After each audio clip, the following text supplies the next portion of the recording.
Hello, Ware Pilgrim. Hello. And hello to all two of my viewers, as well as probably everyone else who is watching this recording right now. And this is Bismuth Hurts. Okay, this is Hurts from Bismuth. That's how we're gonna split this name now. Bismuth is the name of the group. Hurts is the name of the me. Okay, and if you're watching this stream, please share it, as I am now live, and now is the time to share the stream, as I am now live. Share this video. If you like this video, go ahead and share it. Share. Like the stream. Share it. Hello, Ryan. And by the way, you can call me Sam, but I'm using the name Bismuth Hurts to make it so that people do not Google my name and find this content right away. Anyway, getting into it a little bit here. Well, first, let me read the other things that I read every time, which is, if you want to see me in higher quality and help me to sustain streaming, donate to my Cash App. That is 44100HZ. And if you want to support my organization, CPI, which by the way is a decentralized org. So this stream is not set up directly by CPI in any way. And my comments reflect my views in particular, not the views of CPI as an org, right? But I am part of CPI. My message resonates with the message of CPI. And they are hosting an event in Chicago, in Deerfield, Illinois, at the Hyatt Regency on August 6th. And that is going to be a conference. We have guests Garland Nixon, Dan Kovalik, Nick Brana, and Dust James. So if you want to support that conference and support CPI, donate to CPI. That is Cash App CPI Events. Cash App CPI Events. Also, if you are a fan of the stream, check out my Discord, which I am now linking in the chat.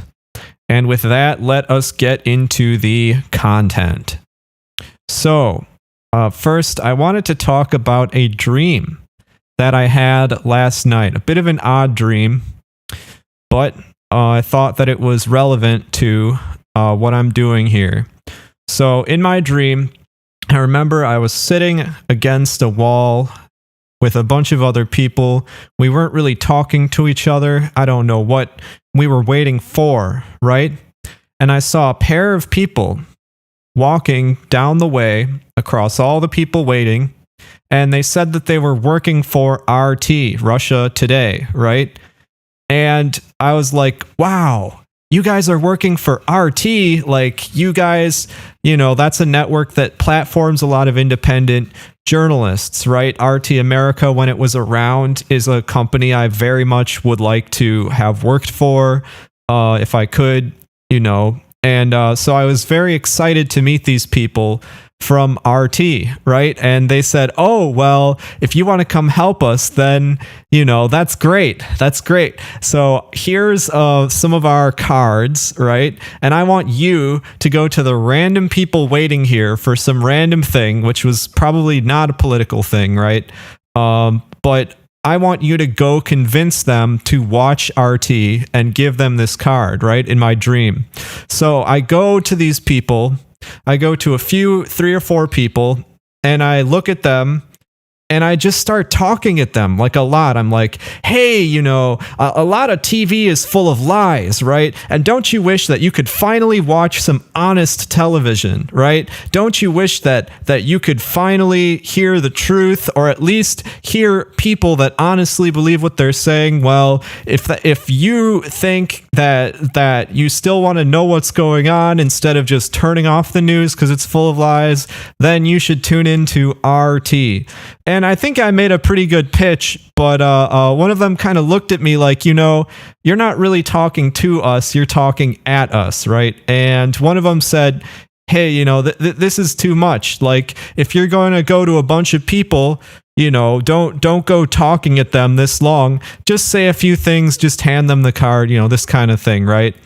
And the thing about that is it made me feel, I screwed up, I screwed up. I should have done this better. I should have done this differently, right? And I'm kind of hitting this wall that you hit. It's like you approach this great wall when you start trying to do activism, right? What you find is that people are actually much more resistant and set in their ways. Some of them are very open and love to listen, right? But some people are more resistant and set in their ways, and you approach this kind of wall of people that simply don't want to be bothered, right? And it's something that happens all the time, right? And so these two feelings that I have, I remember this. There's the wonderful feeling of meeting people that understand something that you understand. They understand, for example, that the American press is full of lies, right? They understand that MSNBC and Fox News and CNN are all full of lies, and they're actually doing something about it. The people at RT America were actually doing something about it, right? And this is the same reason why people like to talk about sports, or coworkers talk about their job. We love to have things in common with other people, right? And in this case, it's something that gives a lot of meaning to my life, this truth and this battle that we're waging, right? And then there's this feeling of you're believing in something, and then somebody comes along who is not receptive to it, and you hit this wall. Some of these people are like a wall, right? And you have to do work to try to convince them, or just give up, or it's this difficulty that you face, right? And this difficulty, you can either brush it off and go try to talk to people that are more responsive and try to reach the people who have more of an open mind and an open heart, right? Or you can be bothered by it and defeated by it. And reflecting on my dream, I realized that very much I was more impacted by their resistance than I should have been. Instead of brushing it off, instead of going to another person and having a better experience, I was actually kind of disturbed by it, right? And I let it get to me more than I should have, right? And I think that it kind of made this whole feeling of, I found my people, right? It made that energy that I got from meeting my people kind of fall apart a little bit, because I realized the difficulty of doing things. And I realized, for example, that though I can make a glowing endorsement of RT or RT America in a vacuum when nobody's standing there challenging me, if someone starts challenging me, I will absolutely go, well, yeah, and they host a few people that I don't like so much, etc., right? But then what am I doing? I'm not being a representative for RT. I'm not making a pitch, but rather than I'm acting in an individual capacity, right? And I think that this actually strikes at the heart of why I left PSL in particular, right? That wonderful feeling of having other people that believe in socialism and communism and want things to be so much better and know the truth about history and know about imperialism and all of these wonderful things about PSL that you find when you go to the PSL. Unlike the DSA, the PSL people, a lot of them are really going to understand this stuff, right? But that feeling faded over time because it gave way to this sort of unease that I had as a result of this confrontation. And as in the case of my dream and as in the case of PSL, a big part of the reason why I felt discouraged was not actually because I myself was lacking in determination, I myself was lacking in something, but because I didn't fully believe in what I was saying with my whole heart, right? Because the line that I had been pushing to people was something that I didn't really want to push to people. It was something I really didn't necessarily want to push to people. And that burnout that I got from being in PSL, I had the same thing happen to me when I was in the IWW, for example, right?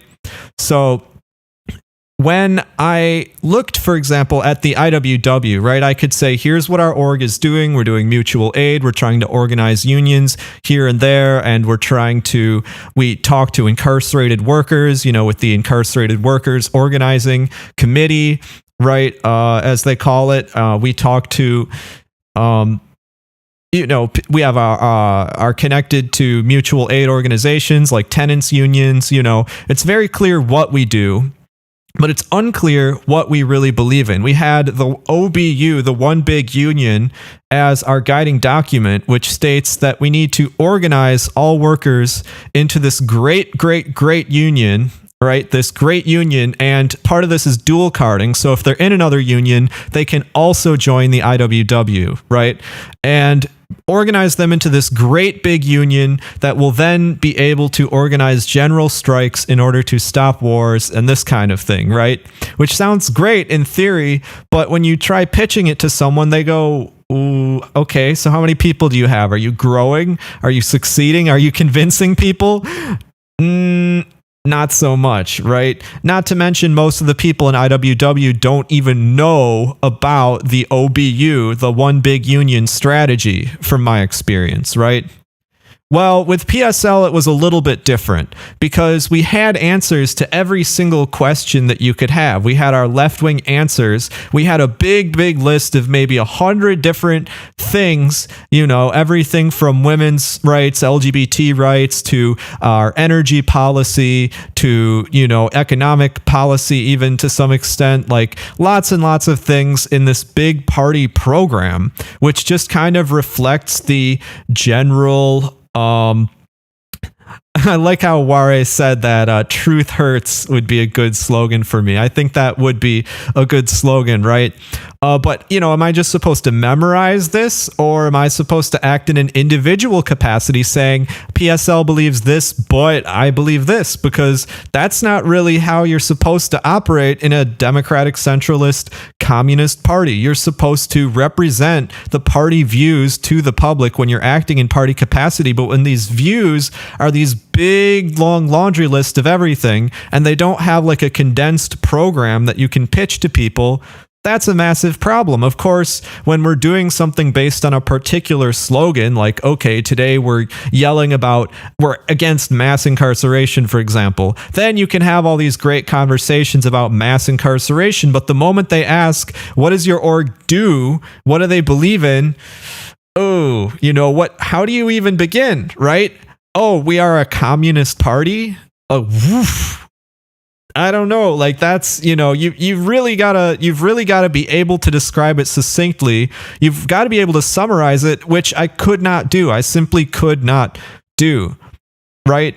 And this is mostly retrospective because I think with my branch, I could have actually tried to develop more condensed lines, right? And try to work on my rhetorical public facing strategy and everything. But that's not what I did, right? And we weren't really set up to do that exact thing, right? And, I couldn't put my whole heart into this organization because of my disagreements, because of their big laundry list of items, because of the fact that technically you're supposed to agree with everything, yada, yada, yada, right? I couldn't put my heart into it. We were putting pro-abortion newspapers all over town. In Black and Hispanic neighborhoods, we're putting these pro-abortion newspapers into convenience stores at a time when I thought we should be putting newspapers that are going to detail the upcoming inflation crisis, that are going to detail things that really will unify people, anti-war. Sure, we had some of our anti-war newspapers, right? But I just couldn't get behind it, and I could not stay behind it, right? And, going back to IWW, for example, I would call people on the phone, right? I would say, okay, you expressed interest in this union. Either you sent us an email, gave us your phone number, had a conversation or something. You expressed interest in it. So I'm just going to call you because you expressed interest in the IWW. And then they would go, okay, well, what do you guys believe in? What do you represent? I didn't know what to say, and a lot of times people would just hang up on me because I didn't even know what I was saying. I did not know what I was doing at all, right? And this is why I actually think that the CPI is getting something right that's very fundamental.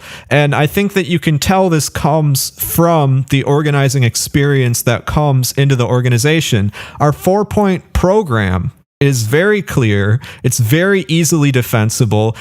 I can easily put my whole weight behind this 4-point program and argue for it.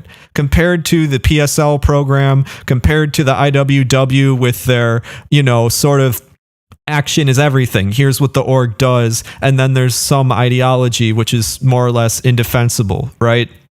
So this dream really got me thinking about my activism experience. And I know streaming takes up a lot of time. The stream script that I wrote today was particularly laborious to write.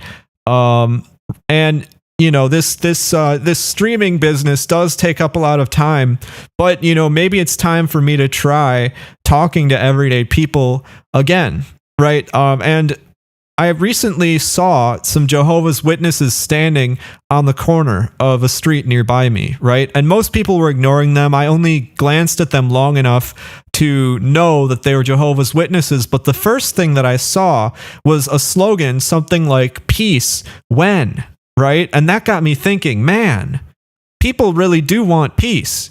Peace really is a popular idea. And if the Jehovah's Witnesses can sit on the corner pushing their ideology, then why couldn't I sit on the corner pushing mine?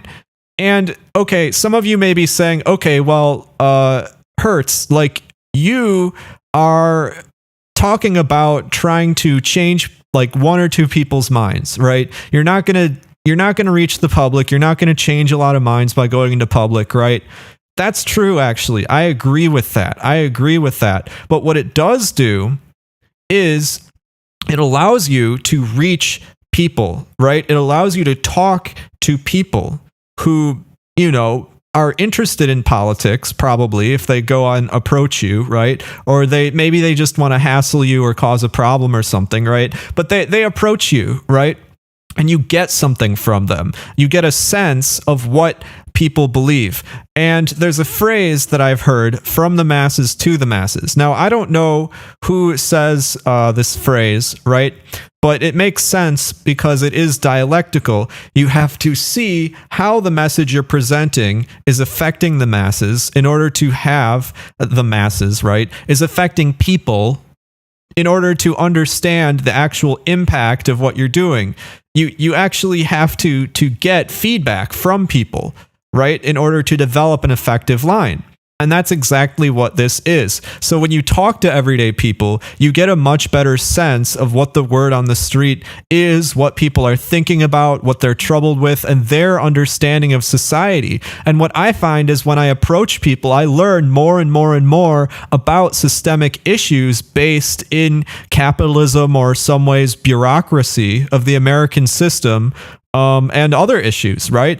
I learn all about these social issues because people see that I have an interest in them, and they want to tell me about their problems, and they want to tell me about these systemic issues that they've learned about, right? People are not stupid, very far from it. People are very smart, right? People are very smart. The internet is stupid, but people are not stupid. People are not stupid. So that's just something that's been on my mind lately, right? That value, there really is value in organizing in real life. There really is value in doing it, even though that is not winning, right? Even though that's not, making the change that you wish to see. And hi there, Doj Stoyevsky, the freshly anointed moderator, here to purge the chat of any evildoers. Disagreement is great. Actually, if you go in chat, disagree, I may argue with you if I think you're making a good point, or if I think your point represents something that a lot of people think, right? That a lot of people are thinking about, or if it's something I don't know, I may find it very valuable, even if it's negative, even if it's critical, right? So I'm very open to disagreement. Right. And if you post something I don't care about or that annoys me or whatever, I'm just going to ignore it. OK, so I'm not somebody that gets bothered by comments very easily. Right. Unless they're extremely stupid and annoying, then I may do something about it. Right. Anyway, let's move on to the news. So I'm going to cover 2 news items today. I'm going to admit I only didn't look over these articles that hard, but I put a lot of effort into the second half of my stream. But I do like to keep things a little bit up to date here. So the first thing is that Italy, their prime minister was going to resign, and then he didn't because his coalition was split, right? His coalition was split, so he was going to resign as a result of it, right? So let's read this article. This is from Al Jazeera, which is usually liberal or establishment biased, but it is what it is. So Italian President Sergio Mattarella has refused Prime Minister Mario Draghi's offer of resignation, insisting that the Prime Minister first return to Parliament next week to assess his government's support. Draghi had announced his plan to resign on Thursday after Five Star Movement, a coalition partner, declined to back him in a confidence vote over a bill to combat soaring prices in the Italian economy. This is a trend you're going to see, soaring prices in Europe, and they're going to get worse. They are going to get much, much worse. And hello there, Jennifer. The National Unity Coalition that backed this government no longer exists, Draghi said, announcing his resignation. I would like to announce that I will hand over my resignation to the president this evening, Draghi said, according to a statement from the presidency office. I have always said that this executive would have continued only if there was a clear prospect of being able to carry out the government program on which the political forces had voted their confidence. These conditions do not exist anymore. Draghi's broad unity coalition government, which includes parties from the left, right, and center, and the populist Five Star Movement, was designed to help Italy recover from the coronavirus pandemic. President Mattarella's move on a Thursday averted the coalition government's collapse after the Five Star Movement boycotted a critical parliamentary vote, which underscored Draghi's lack of majority to govern. Draghi is expected to speak to lawmakers next Wednesday, where he might insist on his intention to resign or set new political conditions for the continuation of the government. If a solution is not found during that meeting, Mattarella could pull the plug on parliament, setting the stage for an early election as soon as late September. Currently, the parliament's term expires in early 2023. Okay? So, what exactly, this is my question after seeing this article, what exactly did they split over, right? The near collapse of Draghi's government came as Italy attempted to secure billions in EU funding to tackle a dire drought hitting Italy, as the country sought a way to reduce its dependency on Russian gas. My guess is that, just based on seeing this surface level, that the populist Five Star Party wanted to continue trading in Russian gas while the other parties did not, right? So Al Jazeera is not actually revealing what happened, right? So Italy, right? Russian gas. So you go search for this, right? This is the French news, right? And deny all cookies, right? So just doing a bit of research on stream here.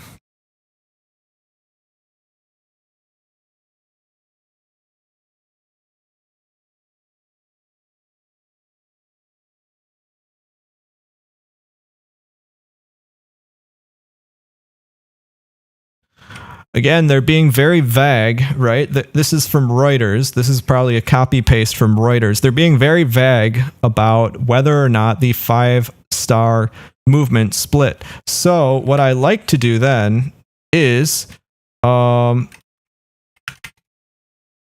to a research website, right? I'm showing you some of my research process. So here is Italy's media, right? ABYZ News Links. Here is some of Italy's media, right? And and you can see a list of it. We can see 5-Star Party Italy official newspaper. Do you think they have an official website, an official newspaper? I don't know. Okay, here's the 5-Star Movement, right? And here we go. This is their newspaper, which Google didn't want to show us. Google didn't want to show us this for some reason, right? And maybe it's because maybe it's because my query wasn't good enough, right? But then, go to translate, right? Now, translate this page into English, right?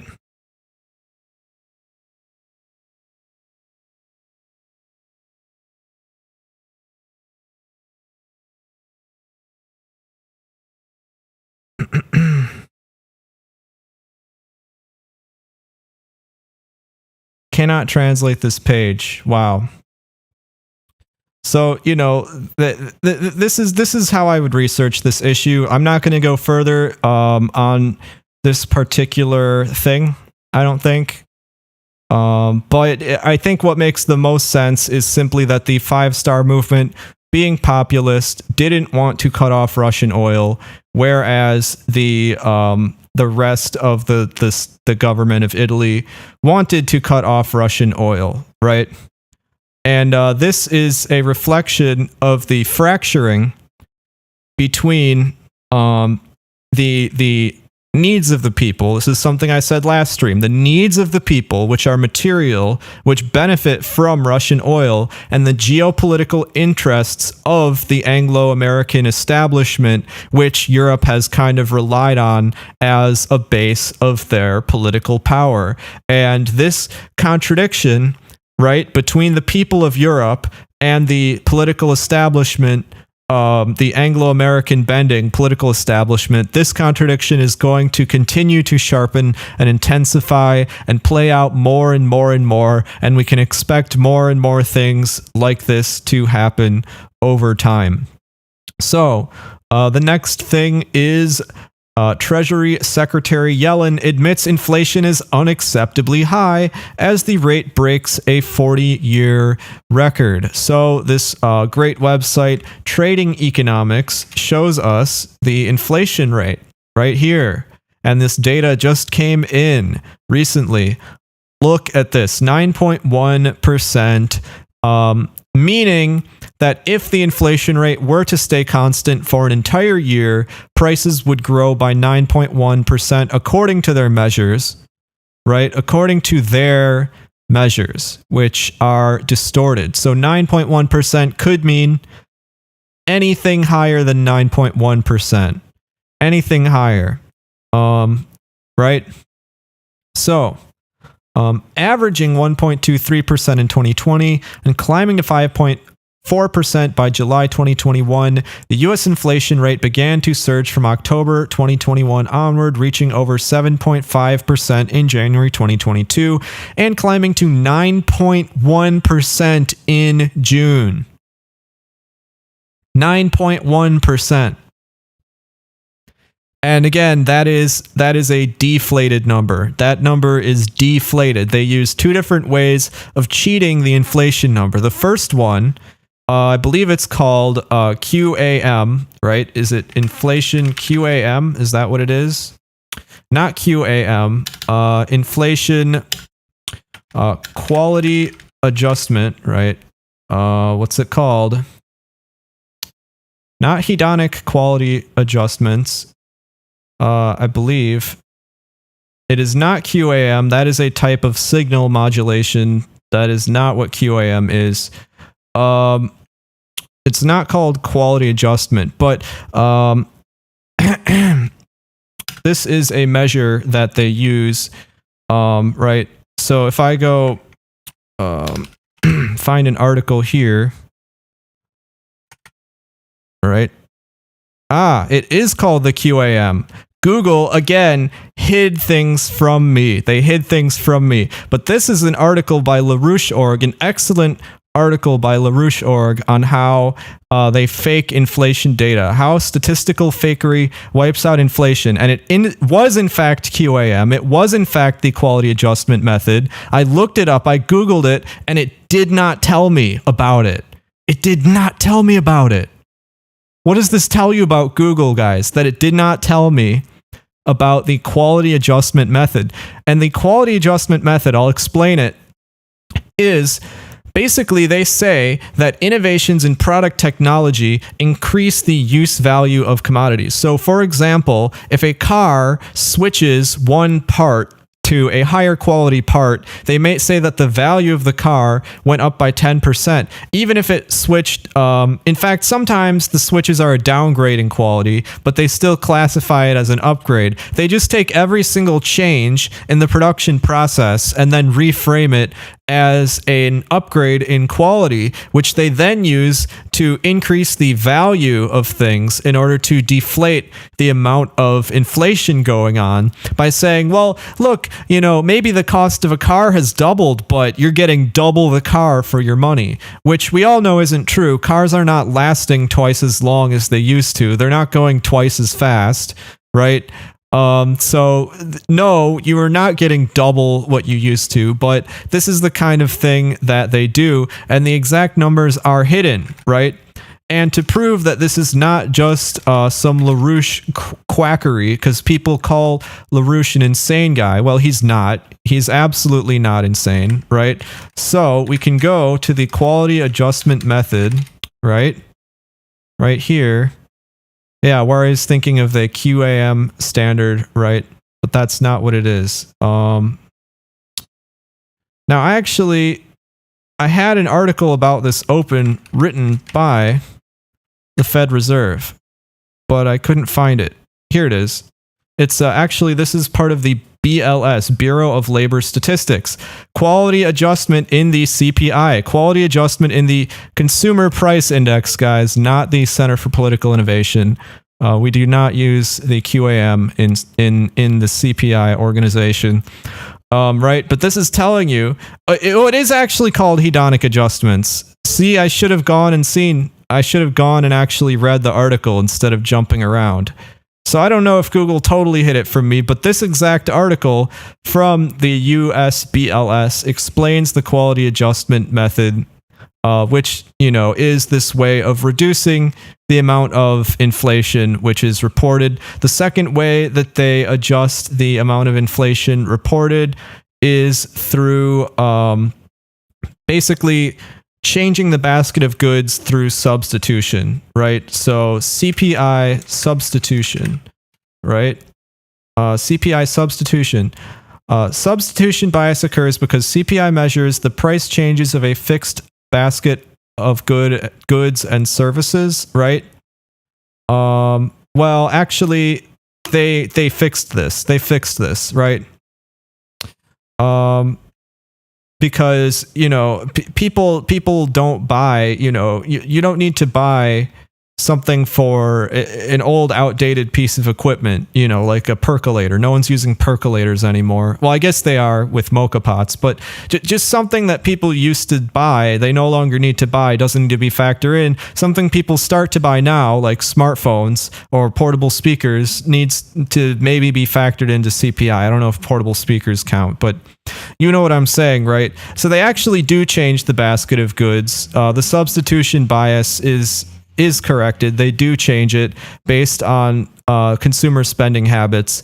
And this can be manipulated in order to, again, reduce the inflation numbers. And the part of the reason why I'm so sure that inflation numbers are manipulated is because when I look at prices at the grocery store, I can see that things have gone up by more than what they are saying, right? And as one last thing here. So I'm not actually going to do this, but the way you calculate the inflation between two time periods is actually to take the 12th root of every one of these numbers, one after another, take the 12th root of the numbers, and then multiply them by each other. The reason you take the 12th root is because this is what the rate would be if it were to stay this way for the whole year, meaning if the month-on-month gain was multiplied 12 times, right? So you have to take the 12th root and then multiply all of the numbers through here to calculate the inflation between two brackets, right? And then you know what the total inflation has been. So an inflation rate of 9.1% doesn't mean very much. You actually have to go and say, what is the inflation total between, say, July of 2021 and April, May, June of 2022, right? So you take the 12th root of all these numbers, you multiply them all together, and then you can say we have experienced X% inflation since July of 2021. And since these numbers span, right, more than a year, because it's 1, 2, 3, 4, 5, 6, 7, 8, 9, 10, 11, 12. No, this is 1 year. This is 1 year. So this would be cumulatively the number. And yeah, let's do, okay, let me do an example calculation just to make this incredibly clear, right? So I will open up my open source Excel program here. We're just going to, okay. No, I cannot do it in MS Paint. I absolutely cannot do it in MS Paint. But here we go. So take my window capture here, and we're going to switch it with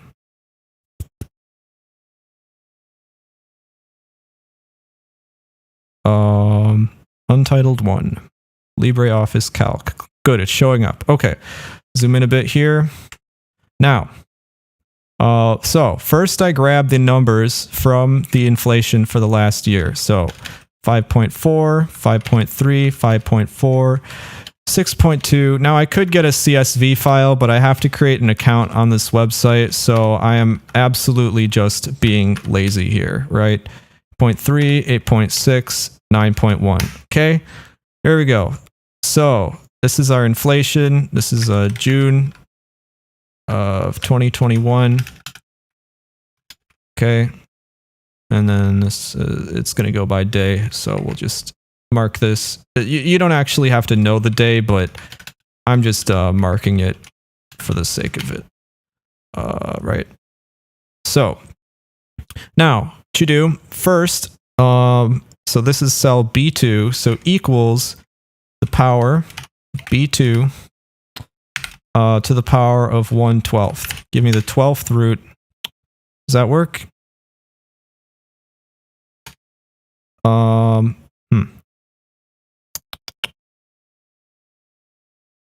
Power. Okay, it's power. Okay, power of B2 to 1/12. There we go. So this is how much the inflation actually grew. Except, wait, no, not yet. I have to also convert it from percentage, right? So you add 100 because it grew by 5.4%. So you add 100. So now it's 105, and then you divide by 100, right? So I convert from percentages, right? And divide by 100 and bring it to the 12th root, right?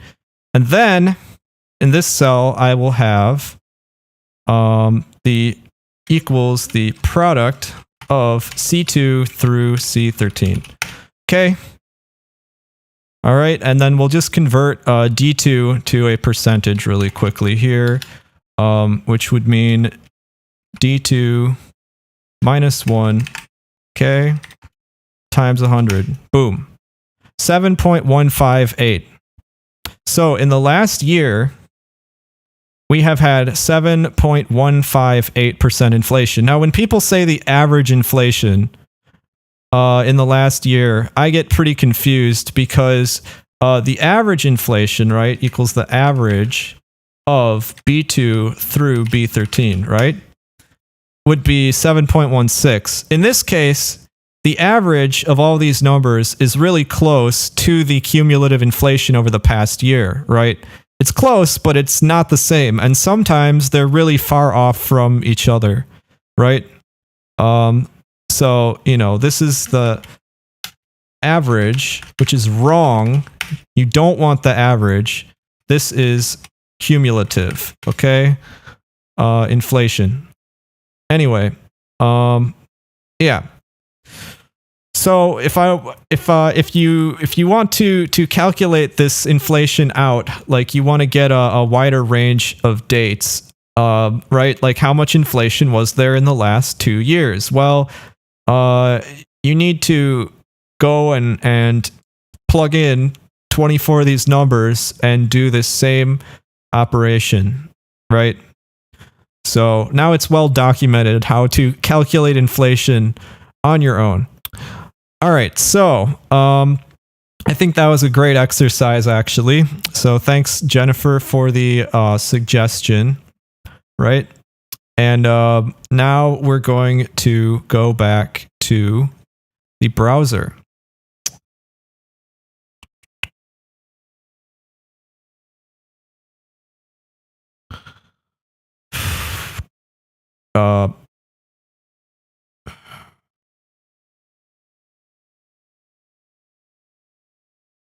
Okay. This is the browser. All right, so so this is Sputnik News, right? And these are their comments on the U.S. inflation rate. They say it is unacceptably high. We need to bring it down, which means that the rates are probably going to go up again, right? And beyond that, we're taking our own steps that we believe will be supportive in the short term to get inflation down, right? Like releasing the Strategic Petroleum Reserve. Well, we released the Strategic Petroleum Reserve. I don't know if it hit yet, but if it hit and this is still our inflation, that is bad news. But I think it's going to hit a little bit more slowly because the time between production and consumption is a little bit delayed, right? So when you're looking, okay, this is the consumer prices inflation rate. This is as it's hitting, right? This is as it's hitting Americans. But if you want to get, here we go. I don't know where the sidebar went to. The producer inflations, it's going to be a little bit different. So where do they put this now? Producer prices change. Producer price inflation. No, it's producer prices change. There you go. This is the producer prices inflation. So now there is some arbitrary amount of delay between the price of production and the price of consumption based on the delay between not so much consumption but the purchase of the goods, right? So there's some delay between them, but the producer prices inflation is at 11.3%, right? So you can think of this sort of like some of the goods produced last month are all purchased. All of them are already purchased. Like all of the fresh food is already purchased, right? But some of the goods that were produced last month, like furniture, may not be consumed for years. So there's some unknown delay between producer and consumer prices. But the fact that producer prices have been at above 9%, right? We just saw 9.1% consumer inflation. They've been at above 9% for what? 1, 2, 3, 4, 5, 6, 7, 8 months, even hitting 11.5%. This outlook is not great. And this is where that, those strategic oil reserves, this is where they're actually going to come and hit us, right? So the producer prices, April, May, June, right? The strategic oil reserves, right? So let's see. When were they released? Strategic oil reserves. Okay, let's go. The Strategic Petroleum Reserve is being sold to the highest bidding companies. Okay, and that is published July 14th. Okay, on a fact-checking website. So maybe these will hit producer prices next month. Maybe they didn't hit yet. And when they hit producer prices next month, then the consumer prices here will slowly grow at less of a fast rate. Right? So also they are trying to institute a price cap on Russian oil. Now, tell me this. How the hell are you supposed to put a price cap on somebody else's oil? Right? This is some American effery, right? I don't know. Swearing maybe is or isn't okay. This is some American effery right here, telling Russia that you have to set the price of oil how we tell you to set it. Really?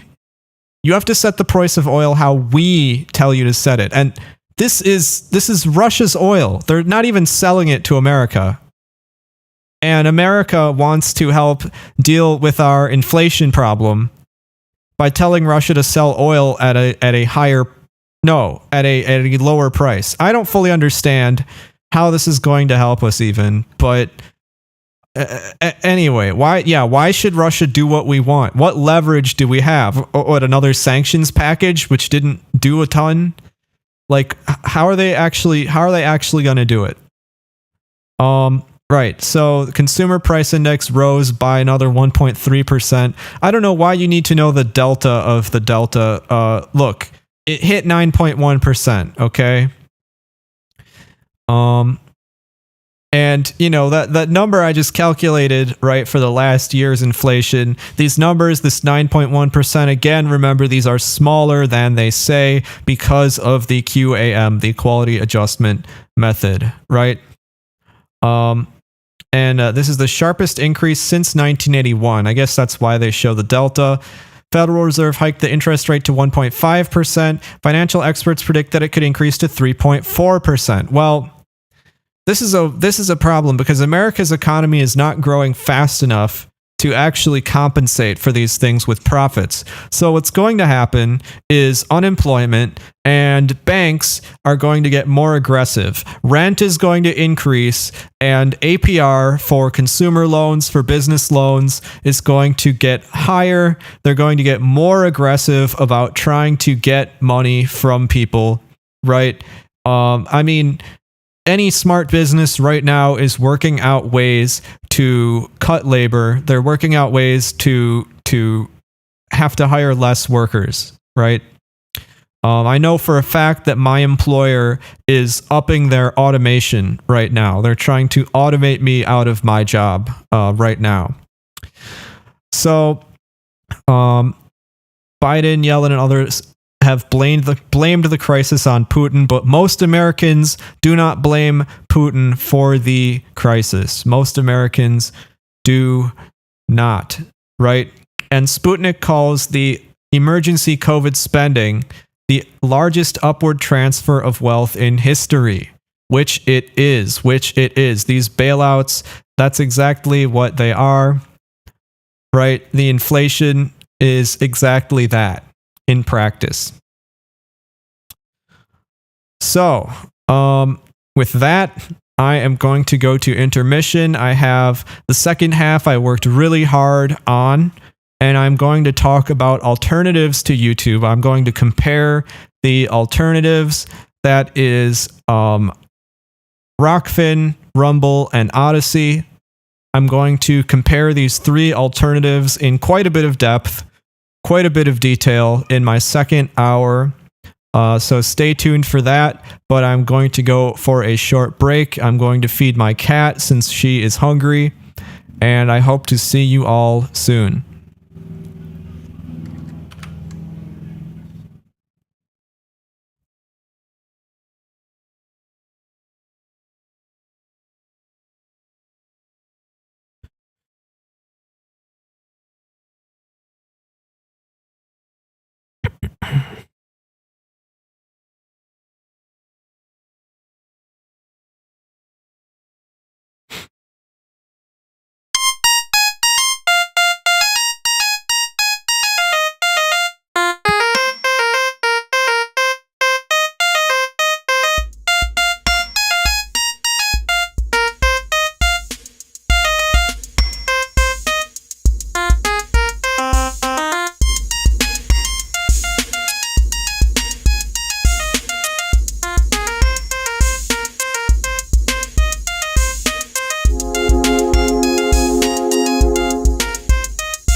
unmute my microphone so I do not make the same mistakes as last time. And if you are watching this, I'm about to get into some of the content. I've put a lot of work and research into it. There's going to be a lot of good stuff this second hour today. So share this stream around. Please do. Please do. And if you don't want to share it, because I'm begging you to, right? I'm not begging, but it'd be nice if you do, right? Then hopefully you will share it after hearing some of the nuggets that I have dug up for you today. Okay. And be sure to like the stream, donate to me so I can get better equipment, and I will be more dedicated to streaming if you give me money. That is Cash App 44100HZ. I'm at 15 out of $200.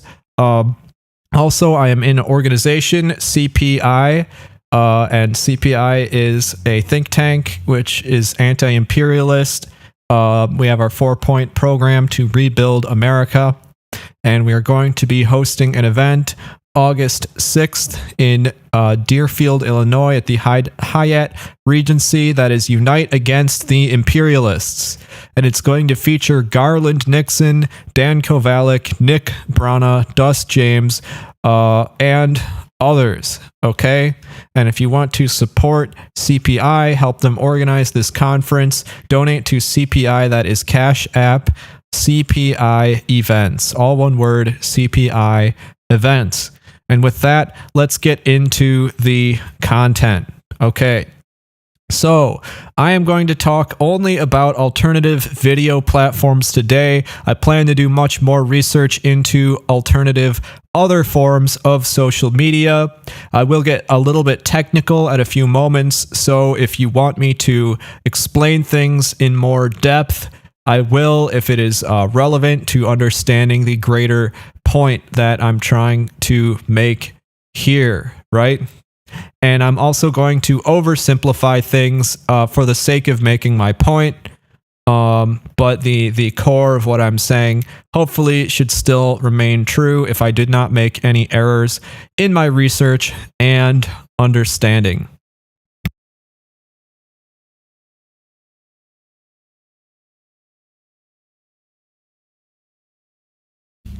Now, in the early days, consumer internet was a small, safe, and well-regulated set of content. You could check your email, you could visit a few dozen news or content feeds, you can find software, you could go on a few BBSs or forums, right?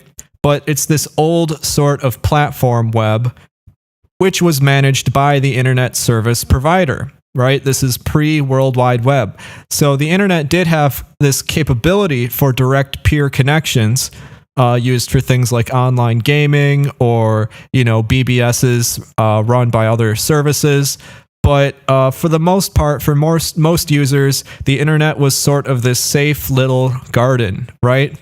But then the World Wide Web opened up the floodgates to where any website name, anything.com or .net, could then be put into a DNS registry, which is run by various services, right? But put into a DNS registry, which then gives you the IP address of who you want to connect to, which your internet service provider then communicates with every other internet service provider to resolve that connection so that you can connect to another computer, any other computer that you have the name or address of. And so the floodgates were released, and thousands, if not millions, of individual websites exploded onto the scene. There were some centralizing factors. Platforms like Reddit and StumbleUpon served as aggregators. They didn't host content, but they served as aggregators. There were lots of hubs and sets of links, right? And search engines were still kind of primitive. They were kind of stupid keyword search functions, and they were more or less neutral, which is no longer the case, right? And now things have changed. Now things are going back kind of to how they were, but in a new way. All of the search engines are politically biased. Social media platforms now have a massive stake in the web. They are most of the web. Most people don't even think about the internet. They just think about using apps, right?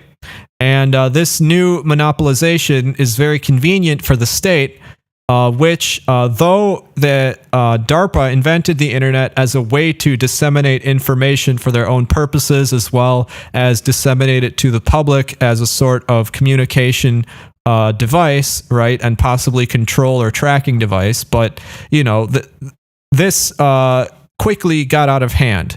And now they fully understand how the internet can become a threat to national security, or a threat to basically, more essentially, the perception of legitimacy of the state, right?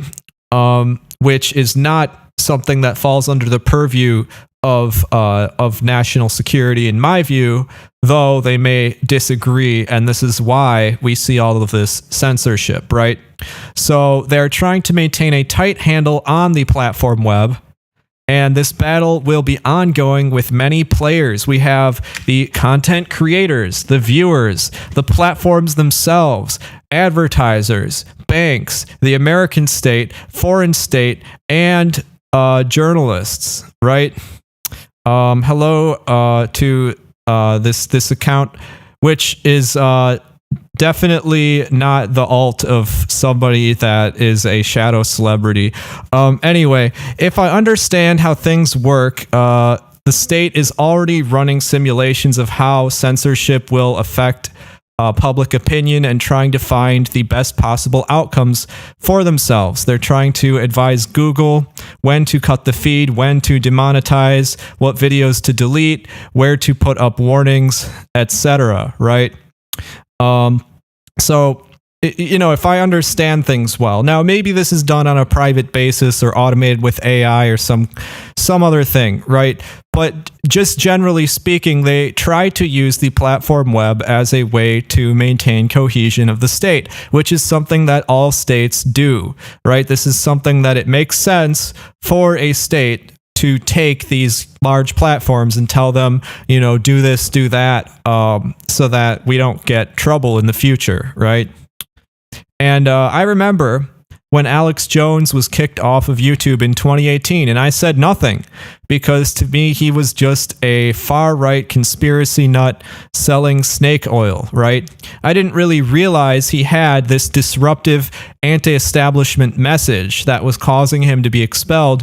And, you know, actually much of his message at the time would have appealed to me quite a bit if I had not been trained to laugh at him, right? We're supposed to ridicule the people that get banned. We're not supposed to stand up for them, right? And that's exactly how they try to set up to ban people like Jackson Hinkle and Infrared. They spread lies about them. They try to make them a laughing stock so that people won't go and investigate where they go after they've been banned, right? They're trying to wall them off, right? And I do remember a few years ago, I saw pro-DPRK channels being censored, right, on the basis of hate speech. And I thought, that's kind of odd, right? You know, the well-known channel Fuong DPRK, which spreads the simply just rebroadcasts TV from the DPRK for the most part, right? They are actually the second iteration. The first one was taken down, right? And the first one was taken down for hate speech, right? Specifically because I think that it was accused of supporting an enemy of the American state, which is to them, you know, inciting terrorism or something like this, right? They have some excuse to take it down, right? Some flimsy excuse to take it down under the name of national security, under the law, which, you know, it's not really true, right?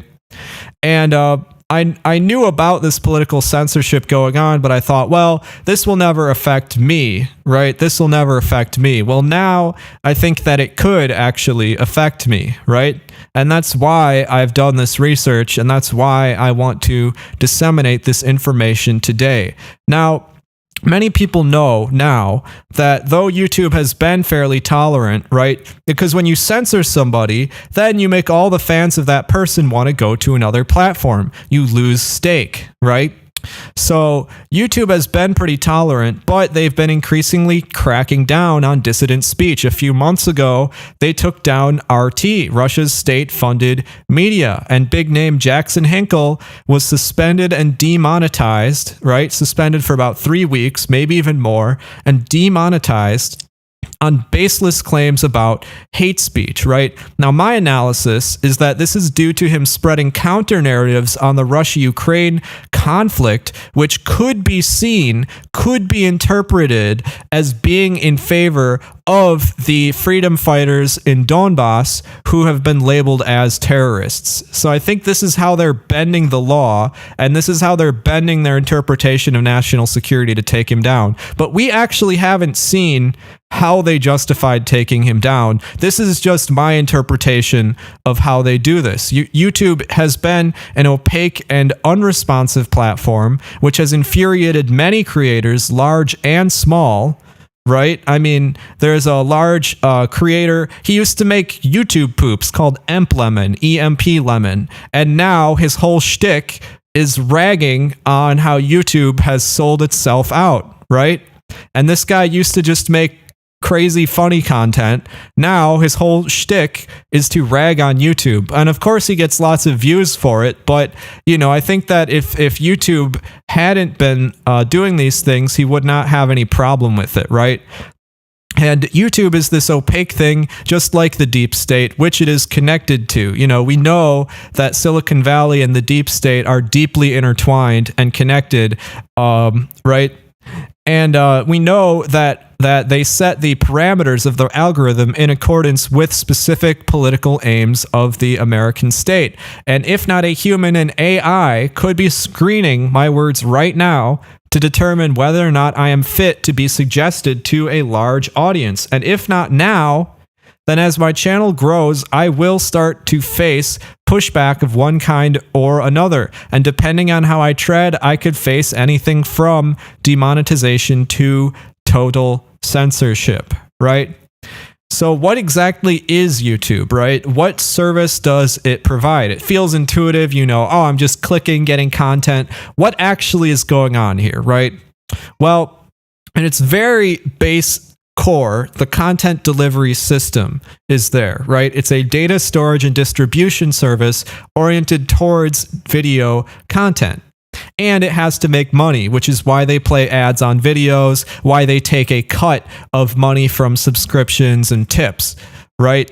And it is also a social media network, meaning that it has a way for people to interact with the content and with each other, which is mediated by a bunch of goblins. The algorithm, as well as by a bunch of goblins. The deep state, right?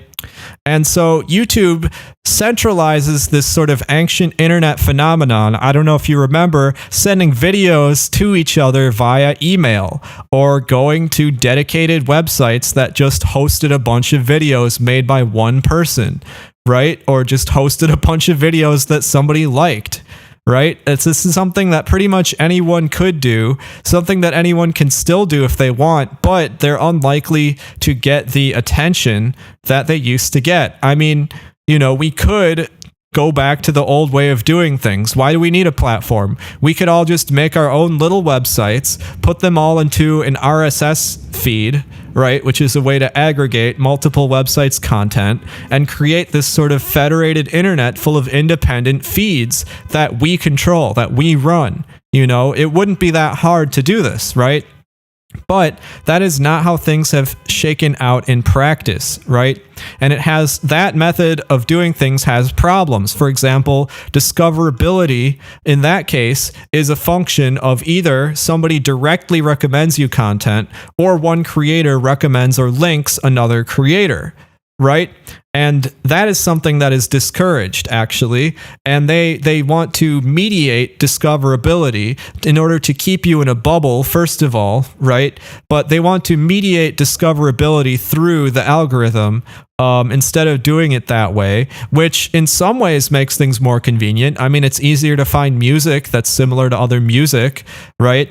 But in some ways, that's really bad, because then if I make my video on a particular issue like censorship, the next video will be somebody that I hate, right? Somebody that I hate who's trying to justify the use of censorship, right? And so that's why they like to control the algorithm in this way, right?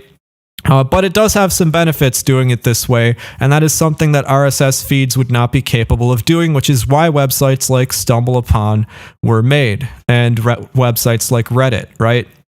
And in this model, in this federated model, you want to have a lot of redundancy, right? I want to download other people's videos and host them on my own domain, because if you don't do this, when an individual host goes down, their content really is lost. Compared to a platform like YouTube, where things kind of stay around virtually forever unless creators explicitly take things down or are censored, right?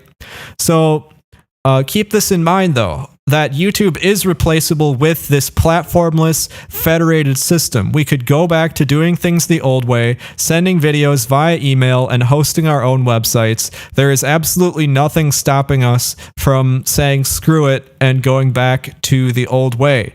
The main advantage of YouTube has less to do with the service that they provide, but the fact that everyone uses it, right? Everyone's on YouTube. And that is their real value, in that they centralize things, they make it easy to upload videos, and they bring in people that are already watching other YouTube videos, which is why I stream to YouTube, because I know there's other people on YouTube who might run into my video, right? But because of this wave of censorship rising, we see alternatives popping up. The media has labeled these already. They call them alt-tech platforms, right? And they say that we need to deal with them somehow. Already the media is raising alarm bells around it. They say that they're a hub for far-right and far-left activity, right? And they say that we have to do something about these alt-tech platforms, right? And the three big YouTube alternatives that I tend to see in this alt-tech bubble are Rumble, Rockfin, and Odyssey. I know that there are others. Ware is asking about BitTorrent. We will get into that. So Rumble and Rockfin are both platforms just like YouTube, right? Which is fine, platforms have their place, they have their benefits, but Odyssey is actually what I would call a pseudo-platform, and beneath it is a powerful hidden potential, which I will explain later on in this video, right? Now, one of the functions of YouTube that I mentioned is monetization, right? The platform has to get money, and the creators have to get money, in order to draw creators to your platform. You have to deal with this money input somehow, right? So platforms have to make money in order to fund their own development and their data hosting, and they have to fund creators in order to attract the creators, right? Money comes in through ads and donations or subscriptions to creators, as well as the purchase of premium content. And these revenue streams are then split in some way between creators and the platform in order to maintain some balance where the platform can grow and profit as much as possible while also attracting creators as much as possible. Another wrinkle in this monetization is that Rockfin and Odyssey both use cryptocurrency for payments, right? Now, this could mean nothing if people simply use the cryptocurrency as a medium of general exchange, which is pretty much right away cashed in and cashed out as needed. But this currency could also attract investor attention if the platform gains notoriety, which could result in a massive growth of capital for the platform, right? And this growth would be based on the appeal of this cryptocurrency, And all of the people running the platform have a ton of this cryptocurrency in their hands, or they can mint it at will, right? So they benefit a ton because all of a sudden they can issue part of something that now has all of this investment money floating around in there, right? So this could definitely be a boost, but it could also be a massive problem, right? This could be a massive problem because the entire crypto ecosystem right now is being threatened by the SEC in a case that will be decided in 6 days, okay? Which I will talk about. I will talk about this. Now, the cost of web hosting, right? It's cheaper than ever. So in our video at 1080p at 4,500 kilobytes per second is about 2 gigabytes, right? Which would cost you 16 cents to host to the North American Google Cloud if you're just getting started, all the way down to 4 cents for those hosting a petabyte a month or more, which would be quite a bit of video. That would be 500,000 hours of video, right? By the time you're streaming that much, your cost gets that low.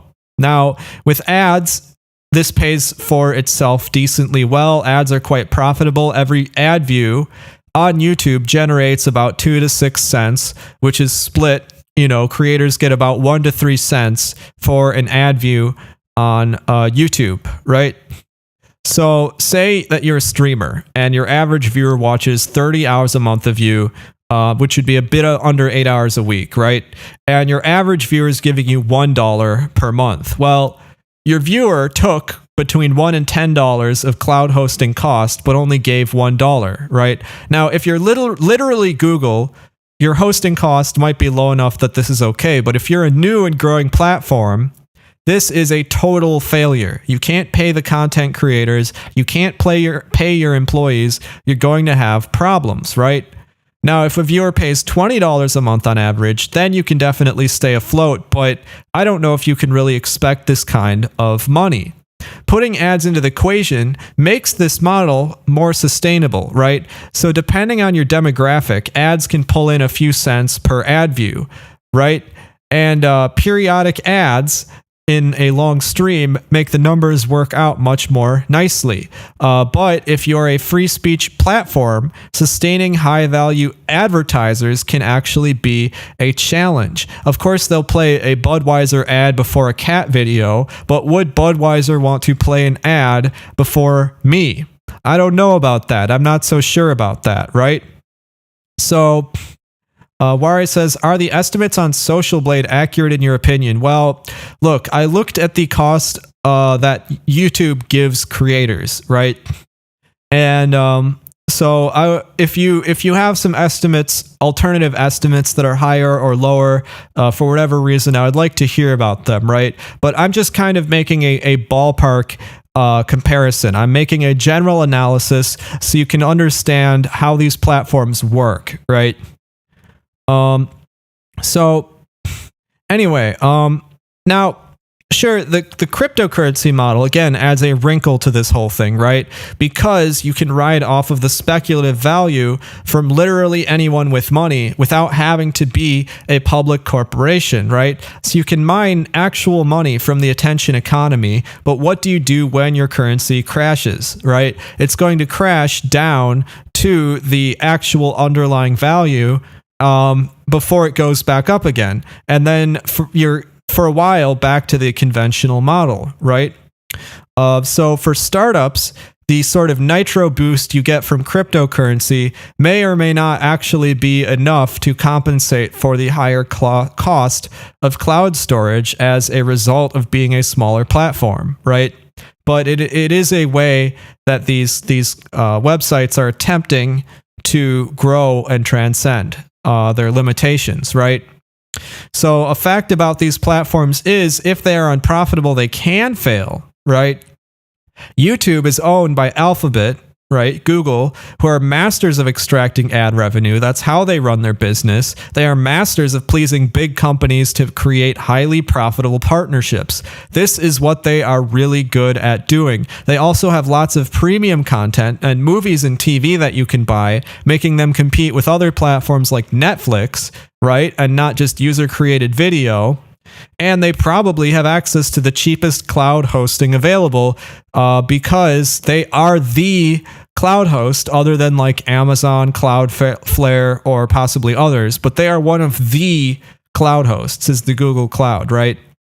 So I'm not well researched enough to say that Rumble, Rockfin, or Odyssey is going to fail or become irrelevant, but I do think that it is completely possible, as all types of media, digital or otherwise, are subject to failure, right?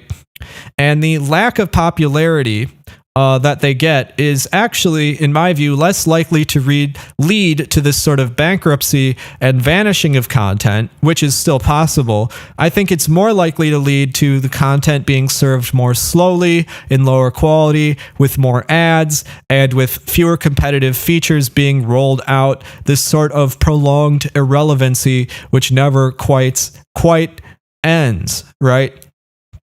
So another way that these platforms can end their usefulness to us is not by the platform itself failing, but that they may start to censor content in order to please advertisers or in order to please the mainstream press.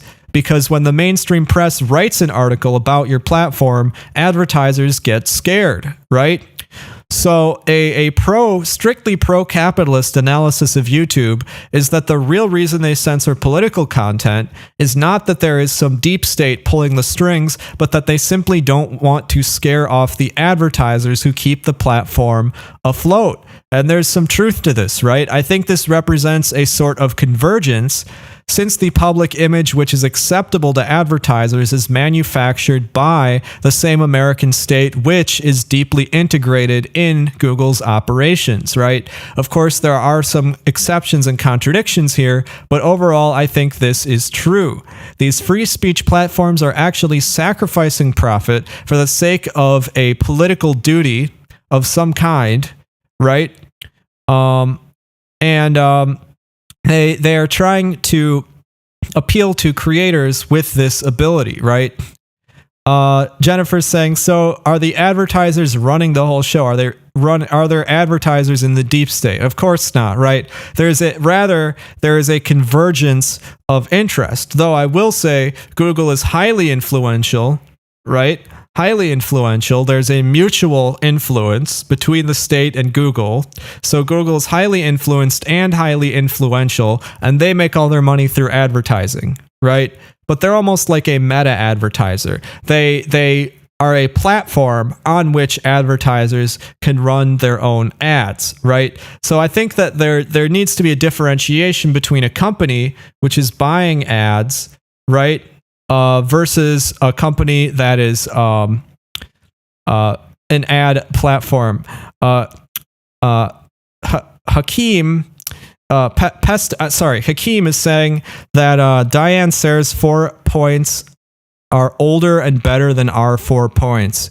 You know what? I'm gonna make a note of that because I might just look. I'm trying to make this whole segment continuous, so I'm just gonna continue. But if you bring that up again at the end of this whole damn thing, I will probably address it.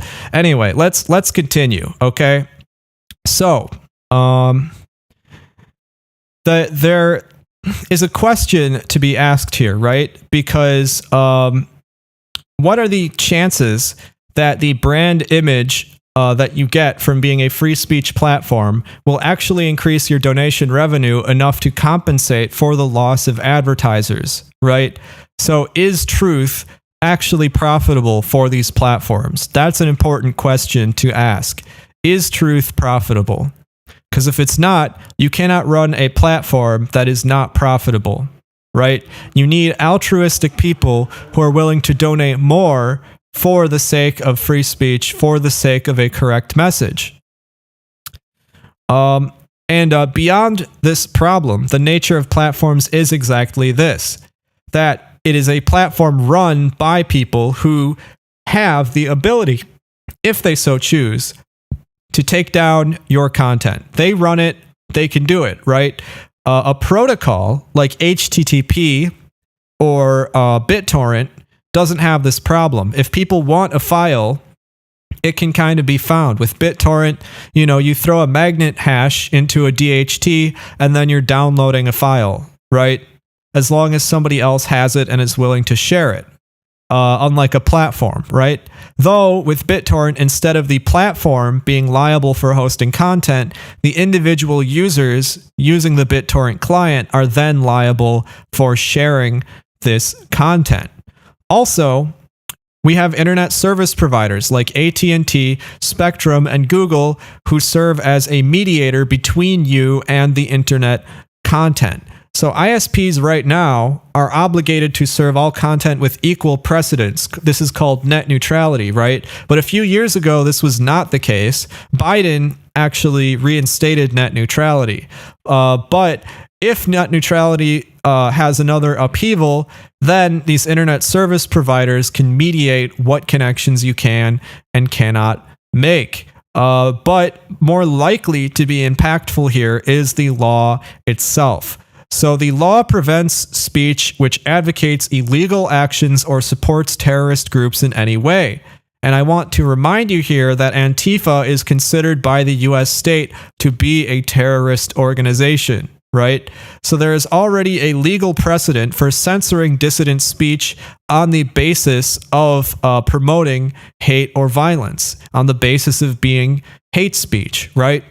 If I praise Antifa, that could be considered hate speech.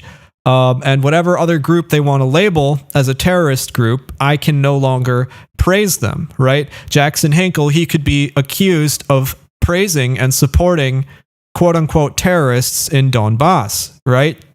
I accuse most of the mainstream press of supporting terrorists by supporting the Azov Nazis who have been terrorizing Donbass, right? But that isn't how the law swings. The people making these laws don't care about your political opinions. They care about their own opinions, which they will enforce on you, right? So even if these platforms cooperate with free speech as best they can and still try to monetize content and do everything they can still be censored on the basis of national security. I don't know about you, but if I'm running one of these platforms and the FBI tells me I have to take down this video, I'm going to do it.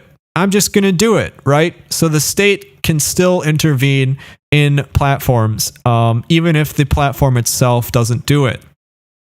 Now, with all of these things in mind, right, I'm just going to go back and summarize everything that I just talked about here. We have the platform web, right, which needs to monetize content.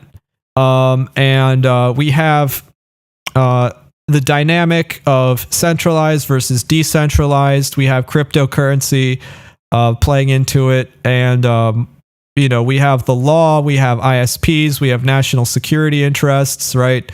There's so much that goes into this. This is such an incredibly complex determination, right? And with that, I'm going to start speaking about some platforms. So first platform I want to speak about is Rumble, right? And just for the sake of making it clear, I'm going to show you rumble.com here on my stream. So here is rumble.com, right? And Rumble is what I would call a straight up alternative platform, right? It seems that they just do everything right and offer a solid product. There's nothing wild about it.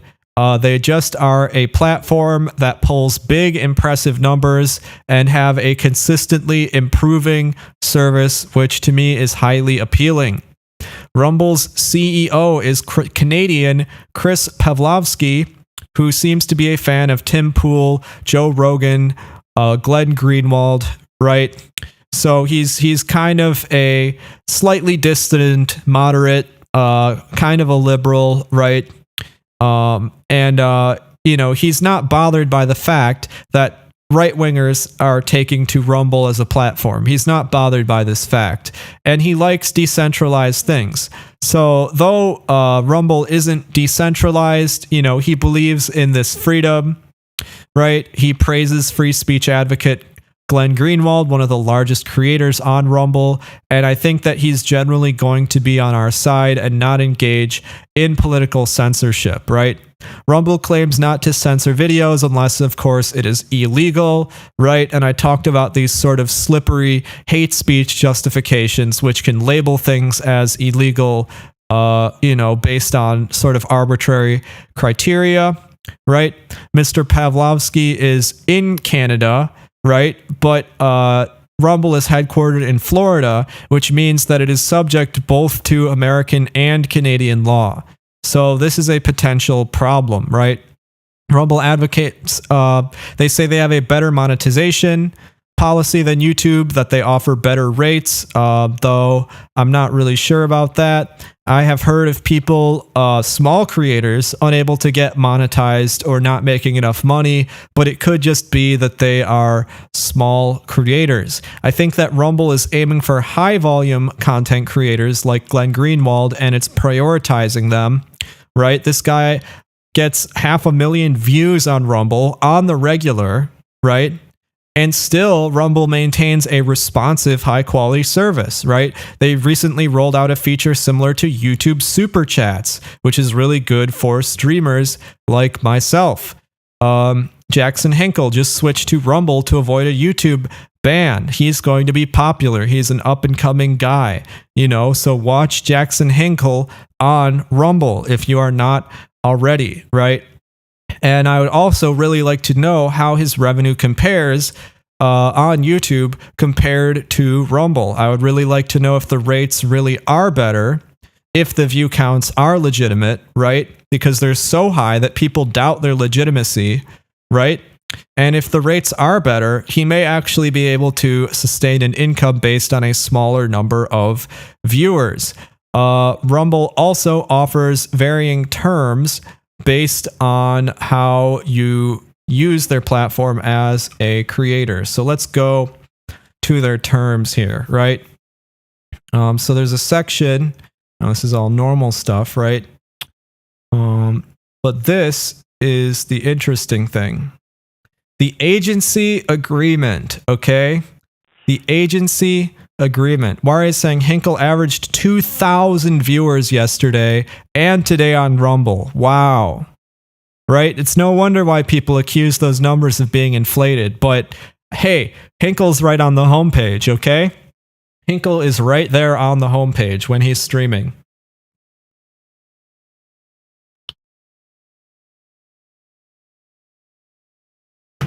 So, right, this is the agency agreement. So if you are a creator of content, submit it to the Rumble service through your Rumble account. The relationship between you and Rumble is one of principal and agent, and is subject to terms and conditions set out herein, which specifically govern this relationship, right? So you may submit video content to be published and managed by Rumble as your agent, right? And you have agency option A or agency option B. And you hereby appoint Rumble as your exclusive worldwide perpetual agent for such content. There is that exclusivity, right? This exclusivity. Rumble is trying to build stake, so they have exclusivity agreements. Jackson cannot upload his Rumble streams to YouTube. He cannot upload them to Rockfin or Odyssey, right? Rumble actually has the right to the content that he uploads, right? Exclusive worldwide perpetual agent.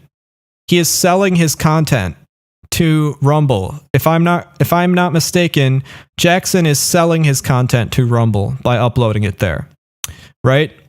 Now, as discussed in more detail below, the agency rights will also include Rumble's right to bring suit in its own name as plaintiff for infringement or inappropriate, yada yada. This is talking about what they can do as their agent. Now, here are the video management options, right? Video management option A. is the first thing you can do. You'll receive all net earnings, an agency fee equal to 40%, which I believe is right below what YouTube has. I think YouTube's is, if I remember correctly, 55%, right?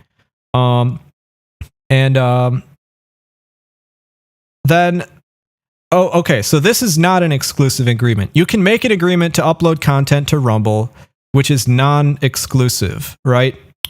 Or you can do one that is exclusive only to YouTube. So you can see they know what they're doing. You can upload it not to YouTube, but you could upload it to Rockfin and Odyssey, right? And this is the second agreement, right? Which probably is less likely to put your content on the homepage. So maybe I'm wrong that Jackson is selling his content to Rumble. Maybe he's just doing the video management option. I would have to go ask him, right? And then there's option C, which is the exclusive one where you are essentially selling your content to Rumble. And then, and then there's the personal use option where you're literally just using Rumble as a personal video sort of cloud, right? So just take this video of mine and just let me watch it. I'm not going to monetize it, and you're just holding on to it for me, right? So I think that Rumble is trying to build stake. I think they're very serious about competing with YouTube. They're trying to get big players to bring people to their website. And as far as I know, they don't currently play ads on videos, but according to another one of their documents, this is likely to change. Again, I described how hard it is to be profitable as a video platform when you do not play ads, right? But right now, I think they're in the process of building stake, building a loyal user base who appreciates their platform. Remember, without having stake, without having a loyal user base, you could have the best platform ever. It could be an incredible platform. It could have a great algorithm, great video hosting, everything that users want, everything that creators want. But without that stake, you are nothing.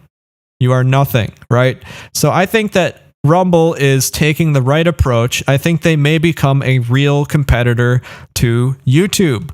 But as I talked about earlier, being just a platform, they are subject to the control not of users and creators, but of the people running the platform. Rumble, being small and upcoming, benefits from offering better content freedom in the present moment. But if they do become a competitor, they may find it profitable to cut people off in order to please advertisers or in order to avoid the scorn of the mainstream press, which I guess they're already getting, right? But it will become more biting the more and more they grow, cause more and more problems for them, right? Ware says, I saw an ad break pop up in the middle of Hinkle's stream. There were only thumbnails of other Rumble streams being shown. They may be testing it out. Yeah, I think they're going to roll it out soon because my guess is they're currently actually losing money. But because they're gaining stake, they actually could be still gaining investments, right? But they have to show that they're serious about rolling out ads soon. Right, so to me, that's Rumble. I think Rumble is ready to rumble with YouTube. I think that Rumble is a very powerful player here, and they seem to be doing everything right. If anyone is going to solidify themselves as a competitor to YouTube, Rumble, I think, is going to do it.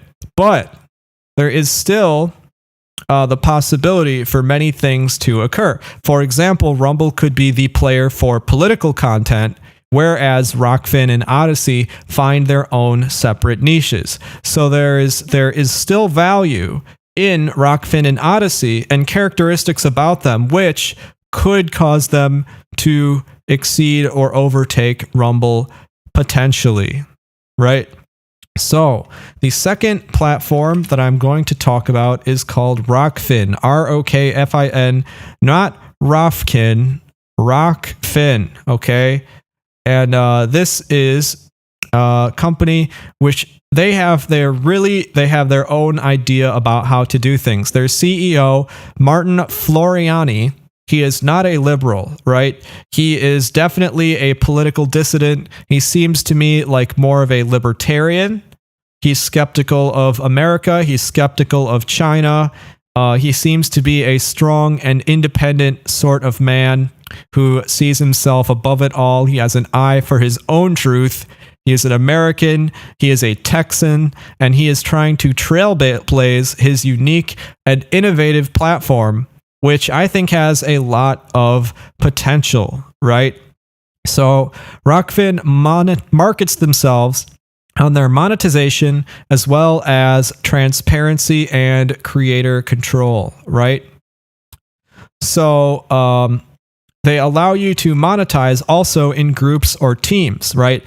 And after reading some of their documents, I'm pretty sure that this is designed to solve the problem of creator autonomy and on a platform that scales. By creating content and monetizing in groups, then you have fewer individual units of autonomy, and these groups can actually have more power than an individual, right?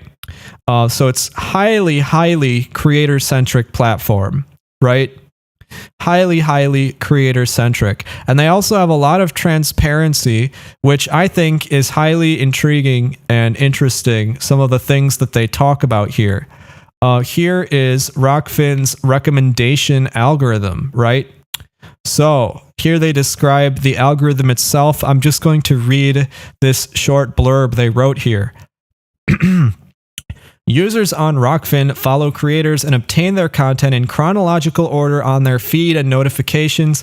However, there are a few places where Rockfin exposes content to users for easier access and discoverability of new content or creators on the platform. Both creator and content recommendations are built similarly. They use a collaborative filtering algorithm. This is the most commonly used algorithm in recommendation engines on websites today. The main idea is a matrix of active users as the rows and posts in the columns.